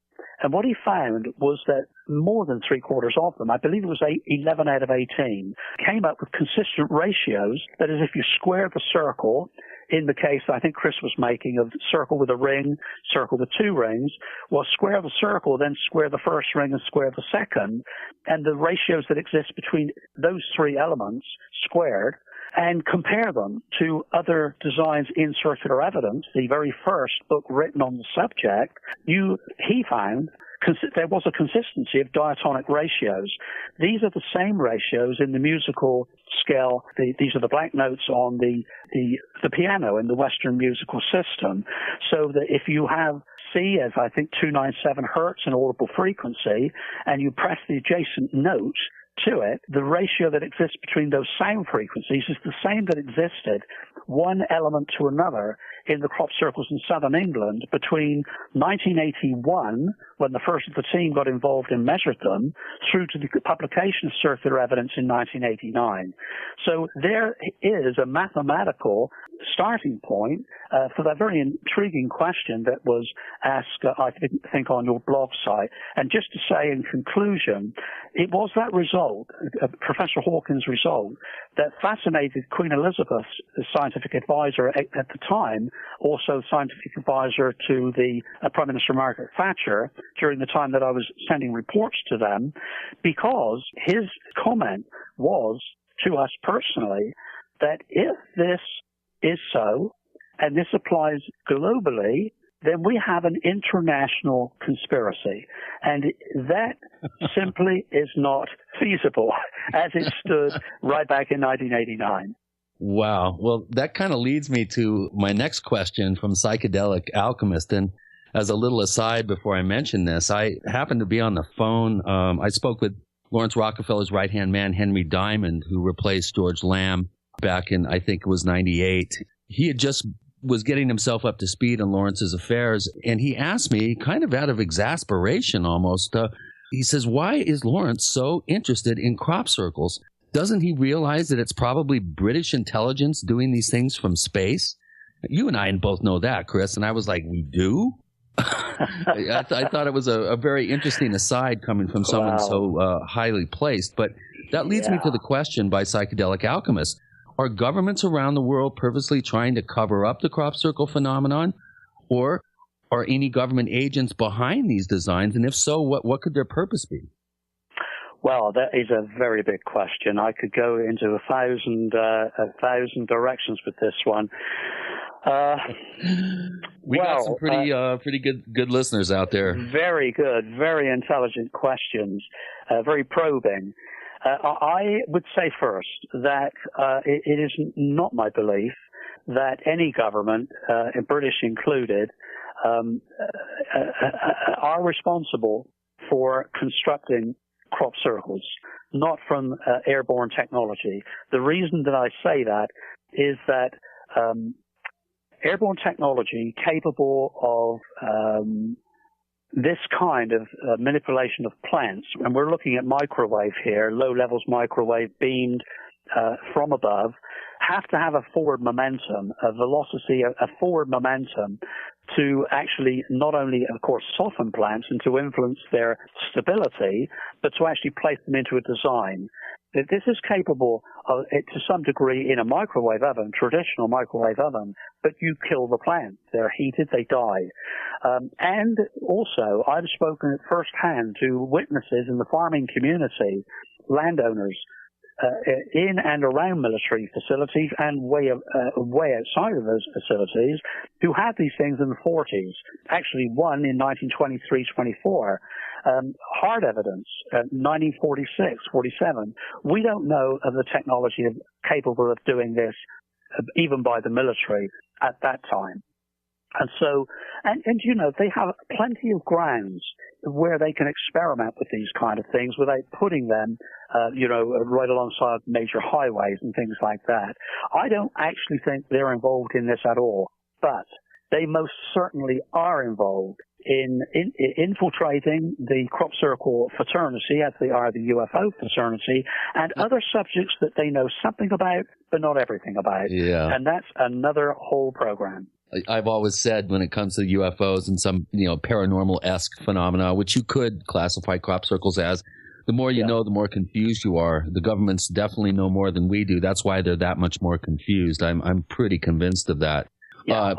I quite agree. I quite agree. I mean, I recently had, I don't think there's going to be time to go into detail, but I had in the last 3 years, had visitors to this house here where I'm talking to you now, near New Haven in Connecticut, a TV crew who were different to any TV crew I have ever agreed to do an interview with, high tech, talking over their systems to people in other control facilities somewhere, asking me questions that not only sounded different, they were being set up in certain ways. I took photographs of the vehicle and the people concerned. It surprised them, and I had a very unexpected and strange response. They were angry. They asked me what I was doing, and yet here they were in my home, and anyway, long story really, short. turnabout's fair play. Come on, guys.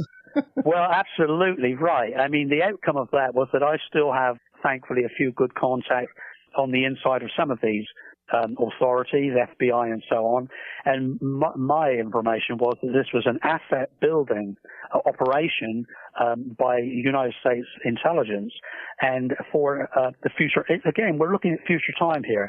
It's where is this going to run? What does this guy know? How can we take him out, or how can we use him? And that's what they were doing. That's my information, and I believe it. Anyway, that's as much as really I think to say about that. The governments are involved with all of this.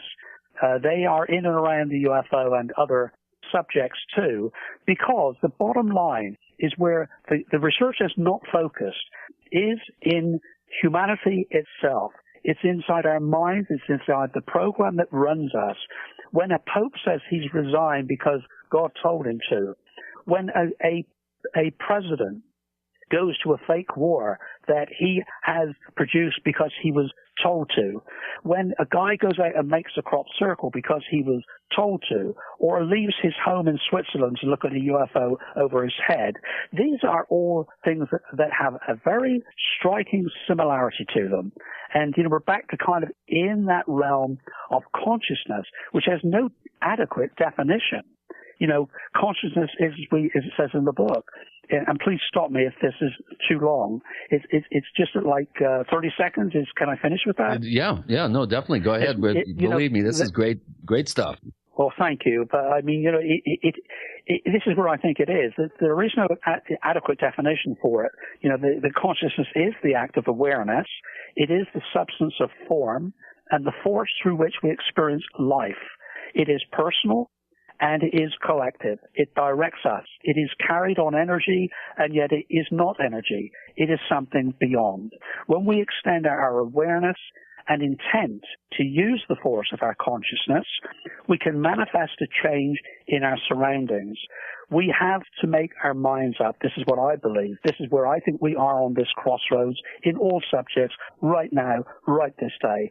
We have to make our minds up who we want to be before we can fully take advantage of the power which is available to each of us. And that comes down to truth and integrity and just the very things we're struggling to obtain from those in leadership. That's the crossroads on which we are, and why it is important that we speak who we are, that we act out what we believe, that we step forward and make a difference. Being led, this is no time to be led. This is the time to lead our leaders. That's what I believe. Besides, we're at a time now where we don't even believe our leaders anymore. Colin Andrews joins us. The book is On the Edge of Reality. With Gene and Chris, you're in the Paracast.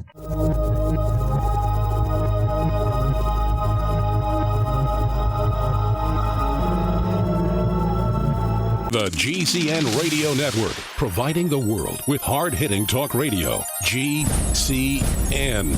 Great talk radio starts here.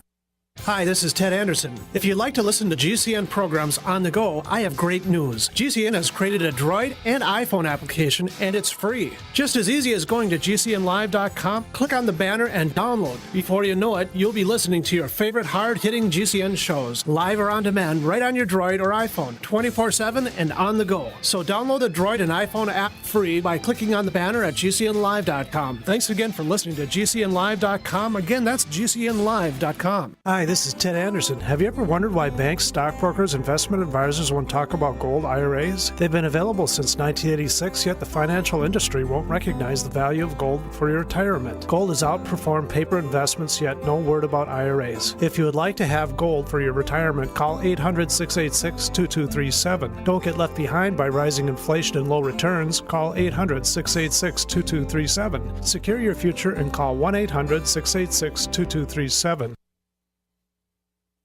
It's that time of year again, and you know what that means. Cold and flu season. But don't worry, HerbalHealer.com has you and your loved ones covered with our safe and natural products. Cold and flu fighters like beta-glucans, olive leaf antiviral capsules, grapefruit seed extract, HHA 4-herb capsules, elderberry power, and respirate. And don't forget about Oregacillin for the lungs, normally $34.95, on sale now for only $25. Vitamin D3 120-count soft gels, only $9. Whole body and homeopathic detoxes for the lungs, kidneys, liver, lymph, and brain, normally $26.95, now just $20. HerbalHealer.com also offers correspondence courses to teach you how to handle your health naturally.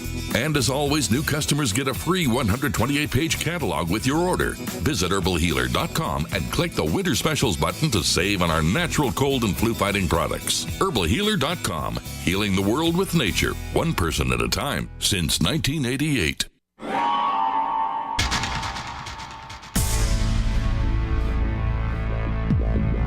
Welcome back to the Paracast, the gold standard of paranormal radio. And now, here's Gene Steinberg.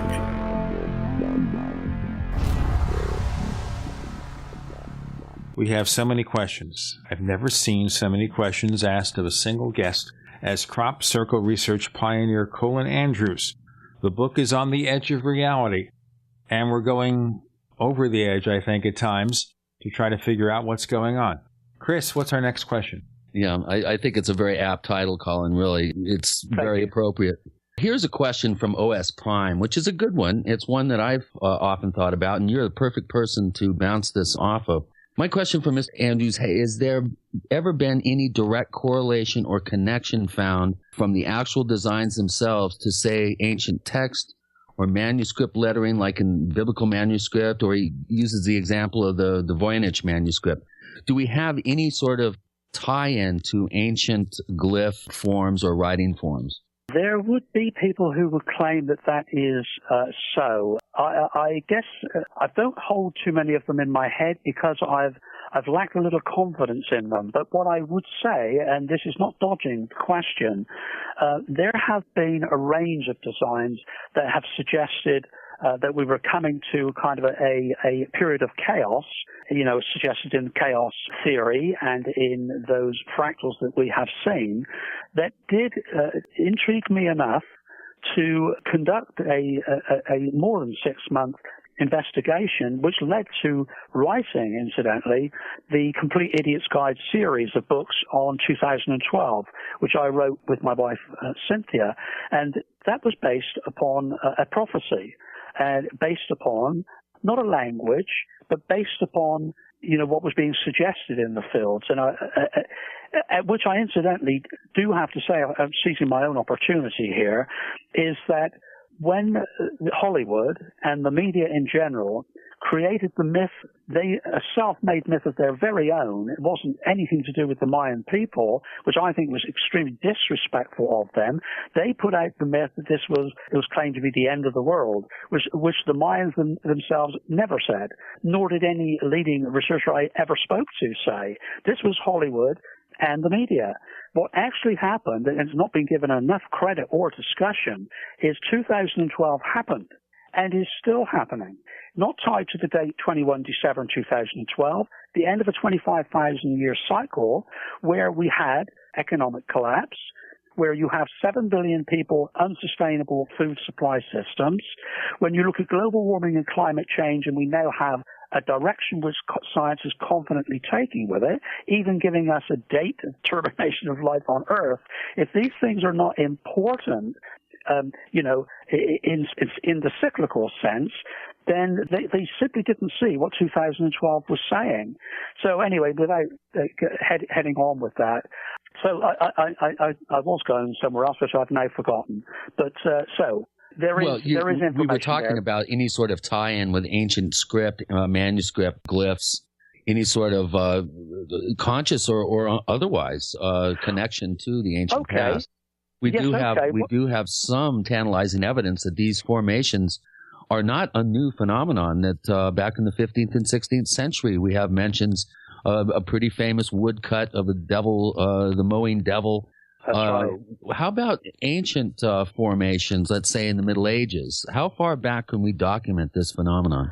Well, 1678 with some confidence, because, it is an etched wood carving which exists today, which has a writing that goes with it. It comes from from ancient English folklore, 1678, where the mowing devil, as you rightly said, given that name because the farmer relates to an orange ball of light coming down from the sky, a fiery red ball of light coming from the sky, and etching, cutting as he described it, hence its term, a circle into his oat field.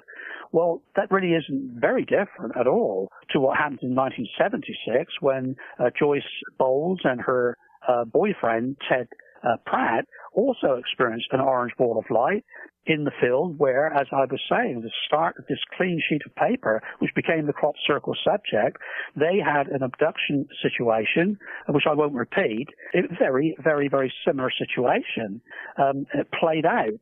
Well, we did have a design. I think I should just mention this because we're looking at, clear kind of information in some of these designs where we close to the radio telescope at Chilbolton, which was very close to my old home before I moved to the United States, in my second marriage. in 1990 was a very striking design, which was interpreted as a response to the Arecibo data that was sent out, by NASA and those operating the system in computer language. And again, I don't have the detail of that event right in front of me. I don't have the computers up, but quite convincing.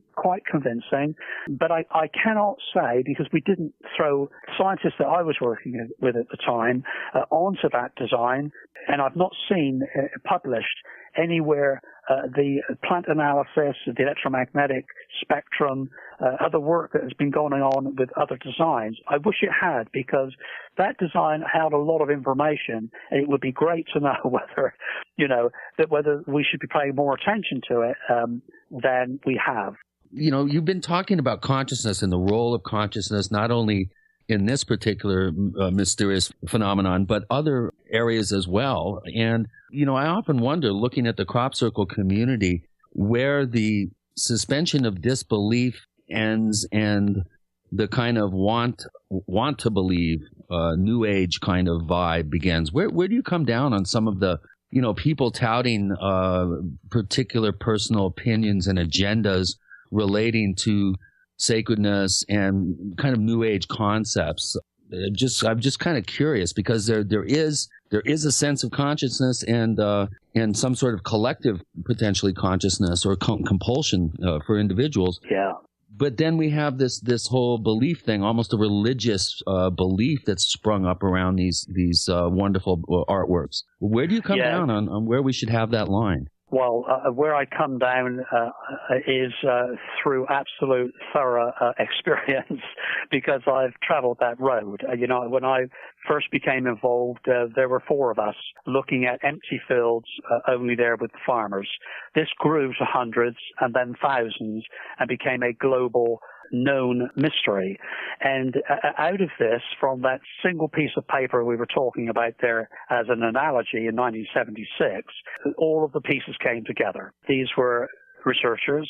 These were the political people. This is the infiltration of intelligence community. This is every type of human being you could imagine, from the dowsers to the religious to the non-believers. They're all there. And what it offered us was a unique window into humanity, because from the beginning to the end, we see how it works. And in how it works, there is always the desire with some people, but not everybody's the same, to have something they can hold the crutch, to hold on to that crutch, to hold that anchor. And that usually entails a religion. This has all of the ingredients of it.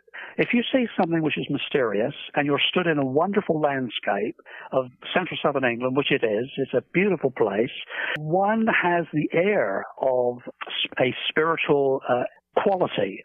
And so, here's the ingredients. It comes together because it's talking to you. And at some level, that is what it's doing, of course. The landscape does. Nature does. It's what living's all about. And then when you see there's a message and there's patterning, there is a purpose, there is a mind, it's even more religious. And then you can start calling it names. Where I come down is that we failed ourselves because we allowed the desire to have something else creating all of this. We failed to acknowledge the truth in it. And when evidence was offered, and supporting strong evidence, powerful evidence, even by people making some of them, showing the crop circle fraternity, those that wanted to not only believe themselves, but encourage everybody else to believe, it was all real in the religious sense because, and here we go, money was involved. You have here also, not just in spiritual... tourism. Yeah, absolutely. The British government played right into that part of it. Colin Andrews joins Gene and Chris. You're in the Paracast.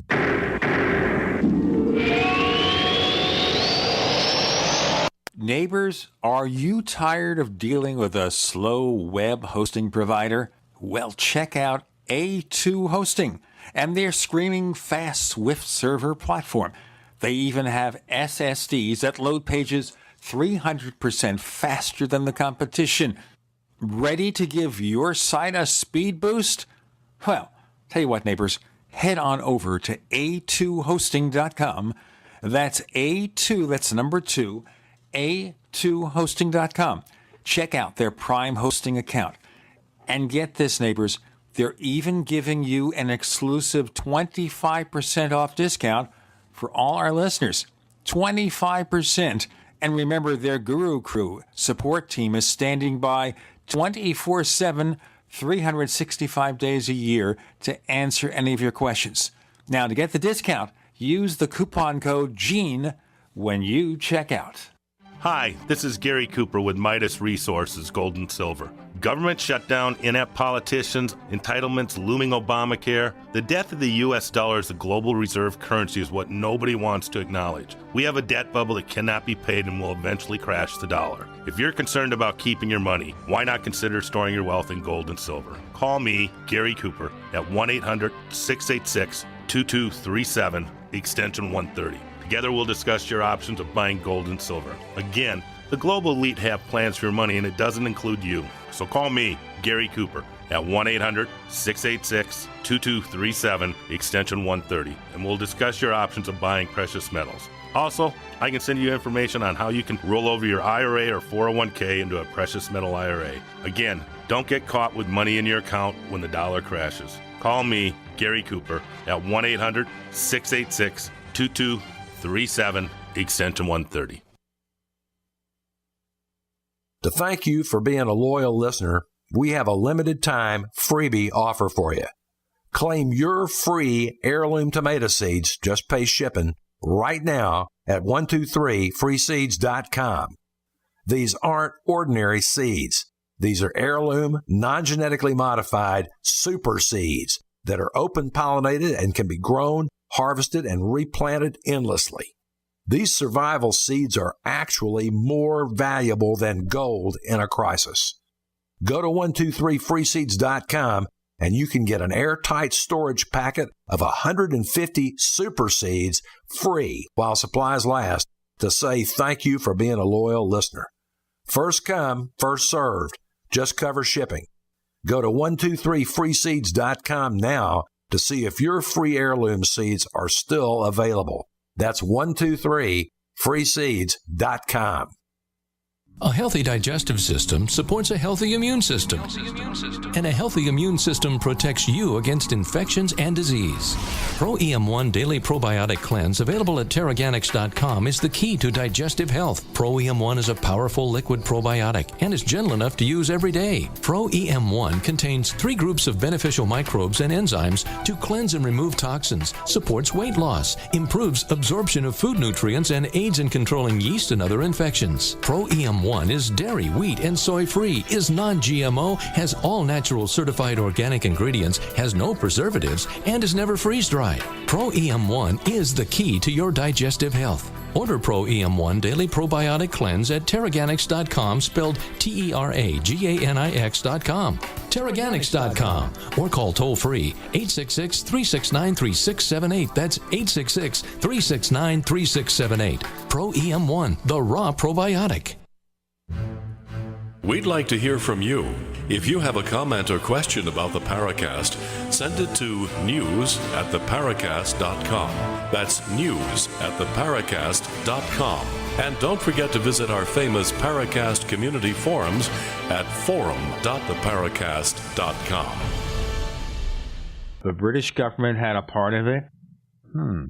Colin Andrews, explain.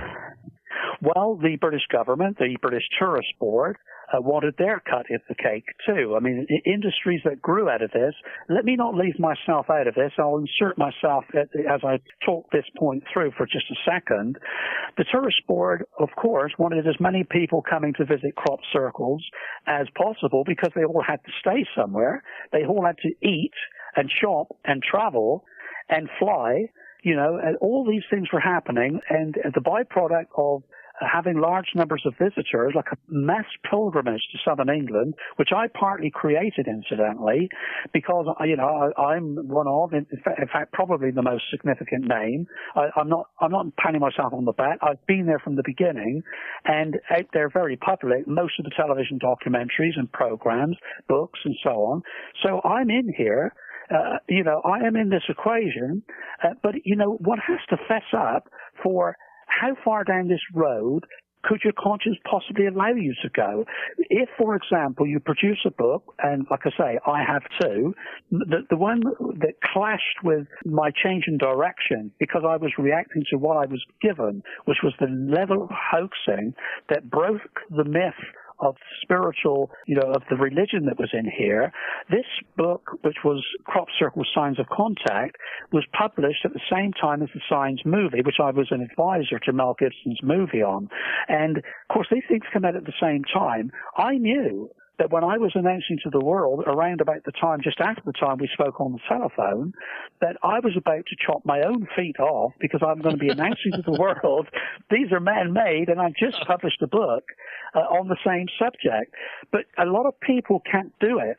They simply can't go that route. And when they're shown, the reality of what's going on, they will fight you to the death rather than concede that we've been taken in. In being taken in, we were throwing away out of that bath the guys that had equally a part of the equation, an important part of the subject. Yeah, that's a really good point, because people, once they get that sense of wonder that evolves into almost religious or spiritual longing, the last thing they want to hear is that they're being delusional, especially around the religious subject. It's a real touchy area. And people tend to overreact. One of the things that I've often wondered is how the farmers, the poor farmers in that region, especially in the most heavily impacted region, how do they feel about this? I know some of them really are not happy. The Magic Basket Formation, for instance, which I thought was one of the most amazing ones, was cut down within a matter of a couple of hours by a very angry farmer. What sort of evolution of thinking do we see or reaction do we see in the farming community there? Well, it certainly started in our early days where the farmers, were proud. I think the term is proud to have them in their field. They would kind of start boasting between their neighbors that they've had a crop circle in the sense of, I got to be special somehow because my field was chosen. They were involved. I mean, I most of those guys became my friends. They would send me updates as and when they discovered them. Their families would come to the presentations. They would push me on to contacts. They were involved. They had their own views. Most of them were convinced that there was nothing natural about this. And anybody that knows the farming community, these are real people. They'll tell you bluntly what they think, good or bad. So that's how it began. As it evolved and changed for us, in our realization that not all of this was kosher, it changed for the farming community because they felt that now they were being abused. They were being made fun of. Now they were having a nuisance. Because they lose money when these crops are flattened. I mean, this is not, this is dollars and cents here. That's or right. Pounds, I should say, in farthings. That's right. I mean, yes, it's money. It's money and it's safety. It's overlooked by a lot of people and to people that visit too. It's overlooked. And I was a firefighter for 15 years in that area, so I can tell you again from experience that when you have a cigarette end dropped in a ripened field like that, fire spreads fast. I've had to run with my own life several times. Many of the guys do. Unless you're equipped with hoses and a fire appliance, right alongside you, it's a very dangerous environment to be in.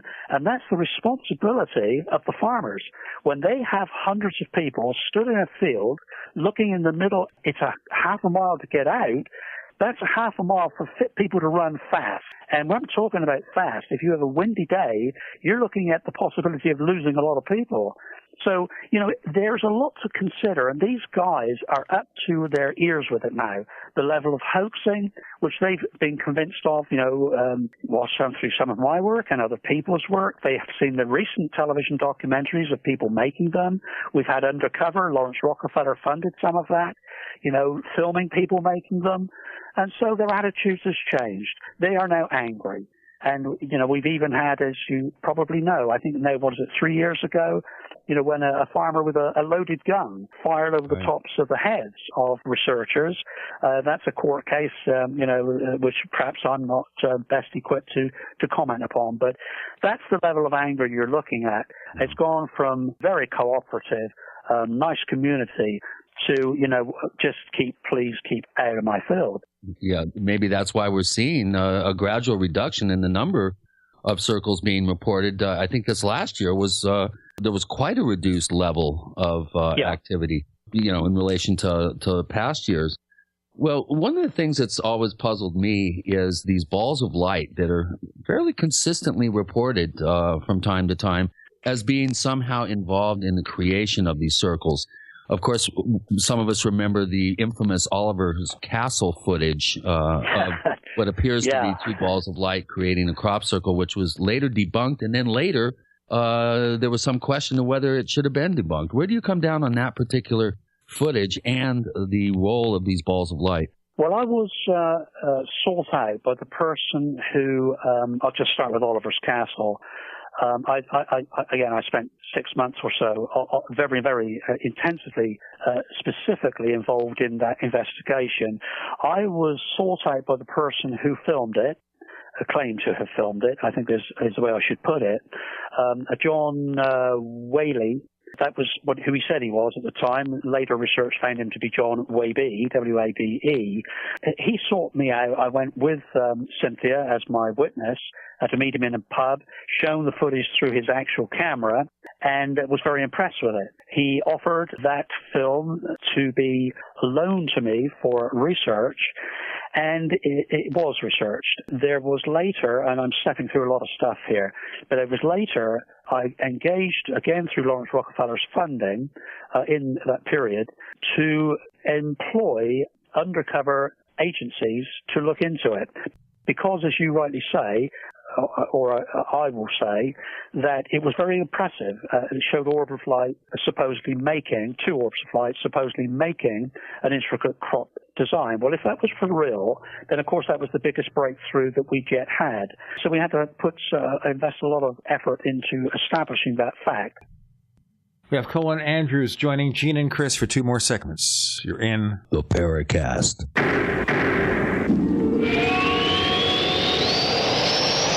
America's #1 source for independent talk radio for over a decade. We are the GCN Radio Network.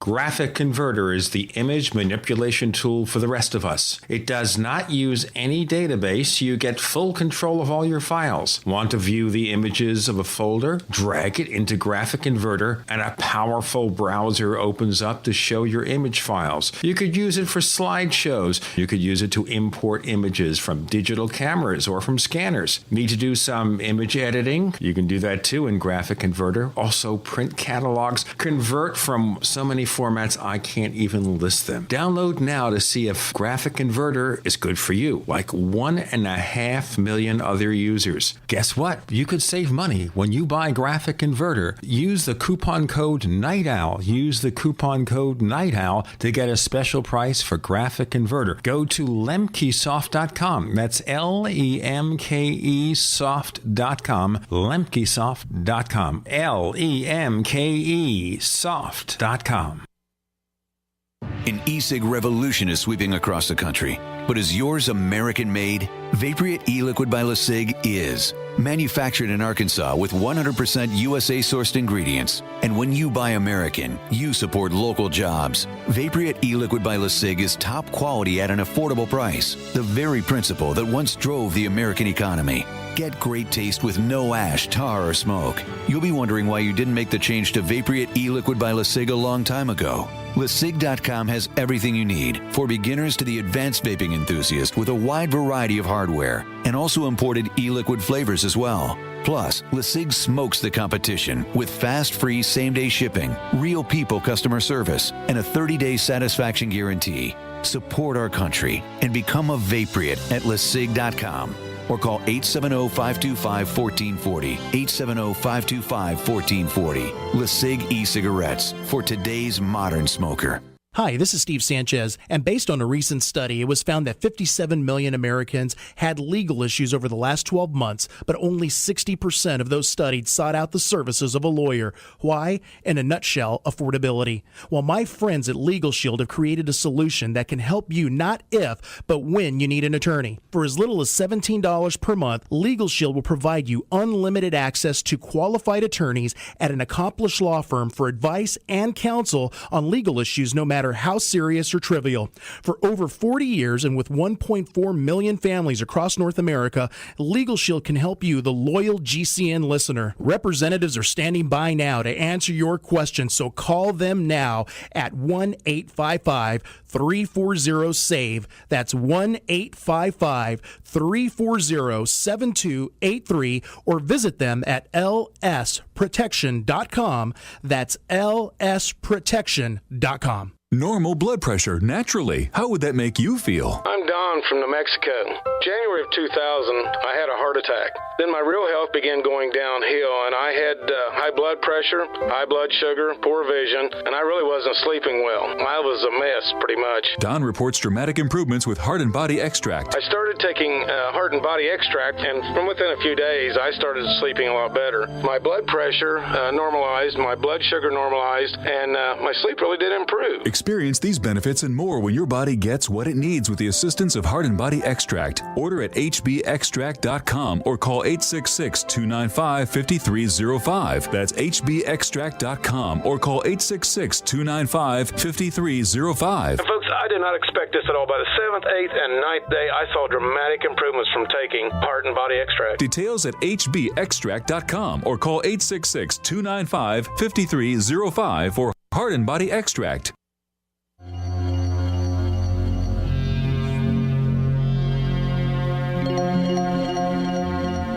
Hi, my name is Richard Dolan. You're listening to the Paracast.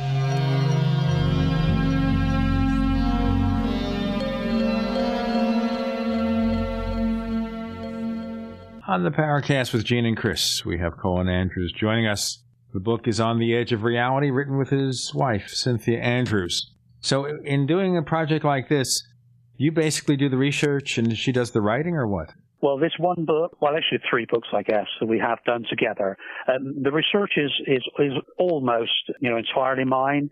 Synthia is the writer. I am not a writer, so she is the writer of this book.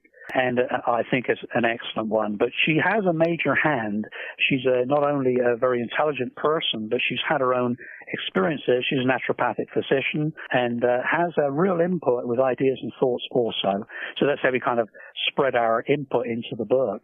But on the Oliver's Castle footage, I engaged, through Lawrence Rockefeller's funding, undercover people, professionals, who had access to intelligence systems that I did not have. They infiltrated the family of this person who claimed to have made this film, and also the company he worked for. This was a video editing production suite in Bath, England, where that footage, I am totally confident, having been shown all of the data and the footage, and indeed acknowledgement from the people concerned who manufactured it. This was a hoax perpetrated to confuse the research community and also at the same time to make as much money as possible. They were hoping that I would go running with it and that television companies would pay a lot of money to run the footage. They later made footage which has been offered, and I have seen a copy of it from Nippon Television Japan, showing that how they manufactured that footage. I do know that who and the background as to why this has been brought back up again, and that it is not a fraud for this reason or that reason, that one frame has got designs on it. There are technical explanations for it. I'm not the guy to talk to about that, but I can tell you from the agencies that looked at it, it absolutely was manufactured in Bath, England. Do you have a sense of what proportion of these things are just frauds? The circles or the orbs? Let's go with both. Well, with the crop circles, things have changed since we threw everything at it. Looking at the hoaxing specifically during year 2000 in England alone, those percentages then were 80 man-made, 20 unresolved. I think today, I would, and this is a guess based upon what I'm looking at, in the data that I continue to receive here, I would go as far as to say that the vast majority, probably more than 90%, are made by people, and I could put names on many of them. Where the mystery is, I feel to bring it back to here. I'm not avoiding the question, and I'll give you more information on it. But I do think it's very important to keep in mind, it's so easy to cloud over the fact that where I think the effort should be put now is in this intelligent component, because it relates to both of them. If I said to you now, 98% are made by people, that not only shuts the audience off, because who wants to be spending their time on nonsense? There's a lot of important things happening in our world. Critical things are happening in our world. But if I were to say to you, which I am, that 98% are made by people who are being influenced to make them, now that's a different ballgame, a very different ballgame. And 100% of the theater that has been set in motion since 1976 needs to be thoroughly researched for the intelligent component, because once that is cracked, or even the perception that it is not under total control of the mind function of people involved in these component parts of making them or researching them, when we establish that, as I was saying earlier, that, your pop stars, your ministers, your political leaders, your religious ministers, all of these people are living in an environment of a paradigm that is experiencing the same thing. Unless they realize it and fess up to it and have something to bounce it off of that we do have in the crop circle fraternity, because it's been a limited period, and the UFO fraternity too, there is no difference, as I was saying, that where you could meditate for, request, visualize, visualization process that Stephen Greer does. For example, he's not alone. He's one person. But many, and I've done my own stuff with this. If I'm talking nonsense, I'll stop right there. I just want to point out one thing, Colin, before you go on. Stephen Greer doesn't get the love from this show. No, very it's okay. highly skeptical of what he does. But the story of the CSETI logo is really an amazing story. That particular formation, just as an example of how intriguing this whole subject is. I mean, that formation and the story behind it is pretty amazing. It is. You see, this is where I was going with it, with the Stephen Greer thing, is I knew, before I said it, that, kind of have strong feelings about it. And I know many people who have strong feelings about Stephen Greer. I have my own areas where it's very difficult for me to say on air. It's probably easier for you in some ways. But I continue to feel that it is necessary to engage all of us in this, because I do accept that there are areas in these areas of research which encompasses the research, the UFO research, and Stephen Greer's own part of this. There is plenty of room in here where exaggeration takes place, where painting pictures that are not accurate to what has transpired takes place. Right. These things are all true, and these things do need to be said. I agree. His message is more important than he is. Yes, exactly. Well, you're saying it's a big tent. Everybody should be included. However, you have to understand that certain people, because of whatever grandstanding ego reasons, money reasons, confabulate, they exaggerate, which does muddy the waters up. But you were saying that everybody should be included, and we shouldn't, throw anybody's opinion out. No, that is right. And if we had done, just on the crop circle front, we would never have come to for me, this is as near a conclusion. I mean, I'm sure there'll be people who will come forward and say, cut the BS on this. You have still a vested interest. Well, I'm retired officially. You'd never think so, but officially I'm retired. I finished my job, my well-paid job, when I chose to resign from regional government in Great Britain, and therefore, yes, it was in my interest to try and find some income. But thanks to a wonderful family, and Cynthia's family in particular in the United States, have helped me when I've committed myself to try and unravel the truth. And it is only the truth that's going to continue to hold me here. So when I come into contact with people who wrap distortion insinuations into this whole thing. I'm trying to unravel the real part of it. And so I've come shoulder to shoulder. I have been, let me just say this, and I guess it makes it clear where I'm coming from. It seems, Stephen is kind of, it's weird, isn't it? How, the personality can make an awful big difference in how we think and what we think is important. This is what I need to say. It kind of cleans my patch up on this, I think. I have been on 2 occasions with Stephen Greer when things have happened I cannot begin to account for. I have also been with Stephen when things have been said that are not what I saw and have not been perceived in the same way as what I saw and what I witnessed. What I did see, and I'll just relate to one of them as it picks up on, I think it was Chris's point, may have been yourself, I don't know, Gene, but when we were talking about orbs, these things, and I didn't answer you, some orbs are real. I have no doubt about it. We've got footage of orbs that are not dust particles in front of a camera. These are not water droplets in front of a flash on when your camera's being caught on automatic to, low light levels are going to see and exaggerate close to the lens, debris in the atmosphere. Many of them are that. Some of them are definitely not. I have seen what I would estimate maybe 18 inches, 2 inches in diameter, orbs of light glowing, coming through at speed, the low levels of a low bank of cloud in Stephen Greer's presence. He's gone through his vectoring process. I've been there. 60, 70 other people were there. And out of nowhere, this orb of light in southern England in a dark field, nothing else to confuse it with, shot through the cloud at very high speed. Okay, Colin Andrews joining Gene and Chris. You're in the Paracast.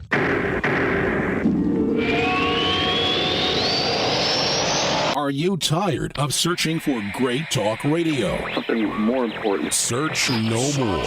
We are the GCN Radio Network. If you want to get your website online and you need reliable service, first-class service at the lowest possible price, there's only one place to go. Well, DreamHost has a special promotion with our show where they'll offer you unlimited disk space, unlimited bandwidth, one-click web apps such as WordPress, 24/7 support. You can save over $55. You want to know how? Go to dreamhost.com/radio, dreamhost.com/radio. First came Attack of the Rockoids, and it was a critically acclaimed success. And now there's The Coming of the Protectors. A former military intelligence man is contacted by a space woman in a dream that turns out to be a nightmare because evil forces on her distant planet are planning to conquer the Earth. This is gripping science fiction of the classic kind. Attack of the Rockoids and The Coming of the Protectors. Find out more at rockoids.com. That's Rockoids, ROCKOIDS.com. This alert just came in. This special announcement is for business owners and leaders of organizations who've been waiting for the right time to build. General Steel has made it impossible to wait any longer with rock-bottom prices that could save you thousands. That's right, General Steel, America's leader in pre-engineered structures, is offering buildings at prices you will never see again. Don't miss these specials. A 14 by 21 foot shop for under $6,000 or a 50 by 100 for under $30,000. You heard right. That's 5,000 square feet under $30,000. Manufacturers, if you need a larger building, try a 100 by 100 commercial building for $129,000. You can't afford to rent with these prices. Imagine a 70 by 100 foot church building for under $69,000. With the economy improving and interest rates still at historic lows, you can't afford to wait. So call 866-91-STEEL. 866-91-STEEL. That's 866-917-8335. There is only one detox product that stands out above the rest. Micro Plant Powder. And it's available only at hempusa.org. Micro Plant Powder does wonders by removing toxins from the body. Detoxification is a vital process that's extremely important for restoring your health. Micro Plant Powder is available in 8 different formulations, and we can help you choose the one that's perfect for your lifestyle. Micro Plant Powder is 100% chemical-free, non-GMO, anti-inflammatory, gluten-free, and packaged by hand in BPA-free containers. HempUSA.org wants you to be healthy, and Micro Plant Powder is one of the best ways we know to detoxify your body from head to toe, all for about $10 a month. Take back your life and enjoy living again with Micro Plant Powder. Call 888-910-4367. That's 888-910-4367. Micro Plant Powder. Available only at hempusa.org. Ouch! My back is out again. Hi, Dr. Ortman with Wellspring Spinal Care. If you're experiencing neck, mid, or lower back pain, this information is for you. One of the complaints that I hear is patients receive their typical adjustment, only having to repeat them as the pain returns. Putting the bones back in place is only half of the battle. At Wellspring Spinal Care, we have the entire solution. We use the NUCA approach, utilizing three-dimensional x-rays and gentle touch technology to deliver specific correction. We then design a custom nutritional supplement program which provides essential nutrients targeting the areas of concern. With a NUCA approach and proper nutrition, you'll be on your way to a faster and more permanent recovery. To get you on the road to wellness, visit drortman.com. That's drortman.com, or call us today, 952-303-9124. That's 952-303-9124. Wellspring Spinal Care, chiropractic done right.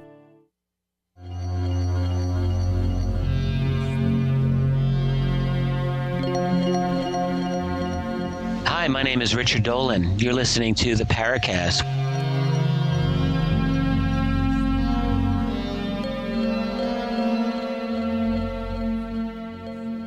As you'll appreciate, listeners, Colin, when you ask him a question, will go on for a while. So we kind of have to break up the answers. I know we're kind of running out of time here, Colin, so kind of finish that up and then maybe answer one other question of mine. And it would have to be done fairly quickly. I don't know if we have time for any more questions. And that is, of the various subjects we deal with here, orbs, crop circles, etc., maybe mention a few of the common misconceptions. But please finish this answer. Yes, and I will finish it very briefly, just to say that there was no doubt in my mind that this was not anything normal, not anything that we could rationally explain away.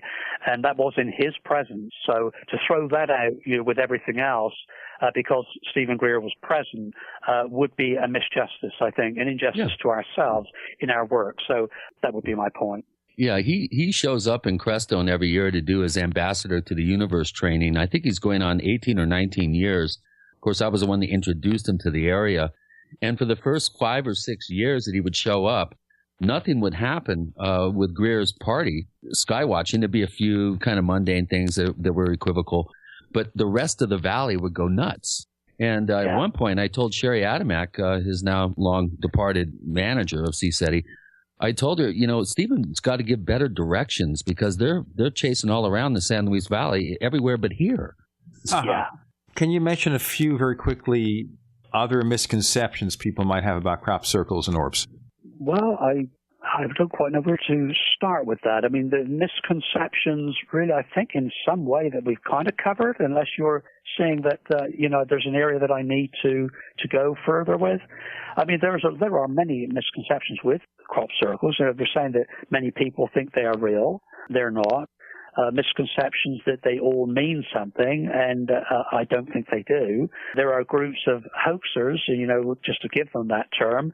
Some are just simply out there to have a bit of fun. Others are mischief-making. In the real sense, that they're wanting to cause a problem.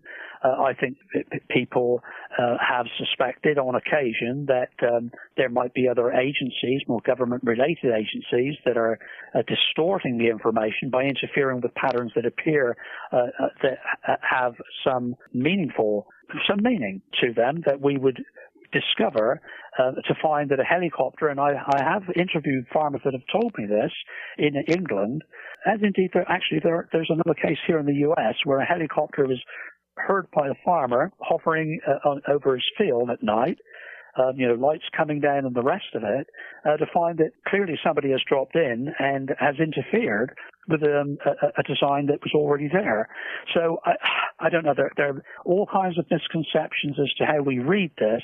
I would say that if the British people, I guess one in this modern day of communication, can go on to say anybody in the world believes that the UK government and the Queen, head of state, had no interest in this phenomenon, I can assure you, as the guy that advised both at one point, is totally incorrect. Yeah.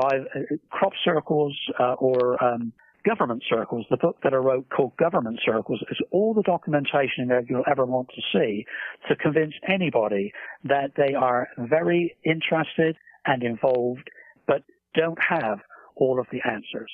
Well, that leads us to another question, and this one is from Psychedelic Alchemist again, and he's wondering about circles that are found now around the world. Of course, this 90%, as you put that number on it, 90% of these formations are found in southern England. But we've been seeing them in Holland, in Germany, in the United States, Canada, Australia. You rattled off a list of places. Yeah. What are the commonalities between those circles and the ones in England? And why don't we see the complexity that we see in England and some of these other countries? Is it just because the circle makers haven't had as much practice? Well, I think there's something to that. What we have seen, without attributing how they got there, it's always the same thing. You have to apply the research, the science, the surveillance, the data, to know the answer to that. And neither of those things is possible without considerable funding. And that is a problem globally, let alone in the hotspot of southern England. What I think is happening, however, whatever hand is put to this, is they appear in all countries, first initially in simple forms. And they have, including China, where the Red Army have discovered them, in Russia, in so many countries, I've forgotten the numbers now, but we're up into the region of 70 or 80 countries, and they always begin simply, and however they got there. And they evolve circle makers, and we'll attribute that to the circle makers, human or otherwise. There is an evolution that takes place. There is often the correlation, and it isn't consistently so, in water collecting points, whether it's chalk, the geostructure of southern England, with vast quantities moving underground, depending upon surface weather conditions, but there's a reservoir held and contained in that chalk. In other parts of the world, it's water collecting points, whether they're called dew ponds or rivers, water collecting points, and archaeological sites. The archaeological sites keeps coming back time and time again. Well, it could be that as it's evolved and the information is being communicated to people, that they choose to make them their archaeological sites. It is possible. We don't have the answers to all of these things. And so I think that's my best answer to that. I don't know whether I've got a few moments that I think I feel appropriate, if it's okay with you, to remind us really what I think is happening as far as paradigm shift is concerned. Yeah, that's important. Appropriate time? Yeah, it is. It kind of is, because I think it kind of funnels it towards the end of our program here, is that when you look at the book, and I'm not asking you to look at the book, but the subject matter we have discussed today on this program, when you talk about paradigm shifts, we talk about it. The tendency is to look at scientific and technological trends that usher in new thinking. A great deal of what we're discovering, however, does not represent a change in science and technology. It represents a change in humans, new information, in consciousness, exactly right. New information engages the mind, events, and we've talked about some, as strange as they are, engage the emotions. Emotions in the human being is an electrochemical process, and that is who we are. And emotional shifts push people to expand. Each person who has experienced a high strangeness event, I've had mine, and I wouldn't mind betting you've had yours, holds a small piece of a larger picture, and it is time to put those pieces together. That's what this book hopes to do. It's not about what we theorize or prove. It is about what we experience and how we feel. You see my emotion in saying this. It's how we feel. It's about the changes our experiences create within us. It's how that alters the way we see and interact with our world. We are at a turning point, and it's people's personal stories are going to make an important difference in our future. That's what changes the environment and the socially engineered world in which we live. That's really what is happening today as we speak on this program. I couldn't have said it better myself, but the one problem is it's like we're trying to turn around an aircraft carrier with a set of oars at this point. We seem to be sliding down a slippery slope, and boy, I just hope that there's a wave of open consciousness or something that's going to jerk people out of this particular mindset. There's so many people on this planet walking around in waking coma. It's really sad. Yeah, it is. It is. I'm with you. I just feel that it is incumbent upon us. It is our responsibility, whatever our political bends are, is to, and I hope it doesn't sound too new age, it's not intended to be. We must leave, especially as you rightly just said, in this current environment, we must leave our children hope. Colin, would you tell our listeners where they can find more of your stuff? Thank you very much. It's colinandrews.net. And the latest book, which is also available in Kindle at Barnes & Noble or Amazon. Thank you very much. The book is On the Edge of Reality. There's another book coming out real soon from Chris O'Brien called Stalking the Herd, the ultimate book on cattle mutilations. His site is OurStrangePlanet.com. If you're writing this down, you can find us on Twitter. We're known as the Paracast on Twitter, where people who invest in that stock are going to make a lot of money, I guess. So we missed out. Sorry about that. That's the Paracast on Twitter. Colin Andrews, thanks for joining us on the Paracast. That's my pleasure. Thank you, Gene. Thanks, Chris.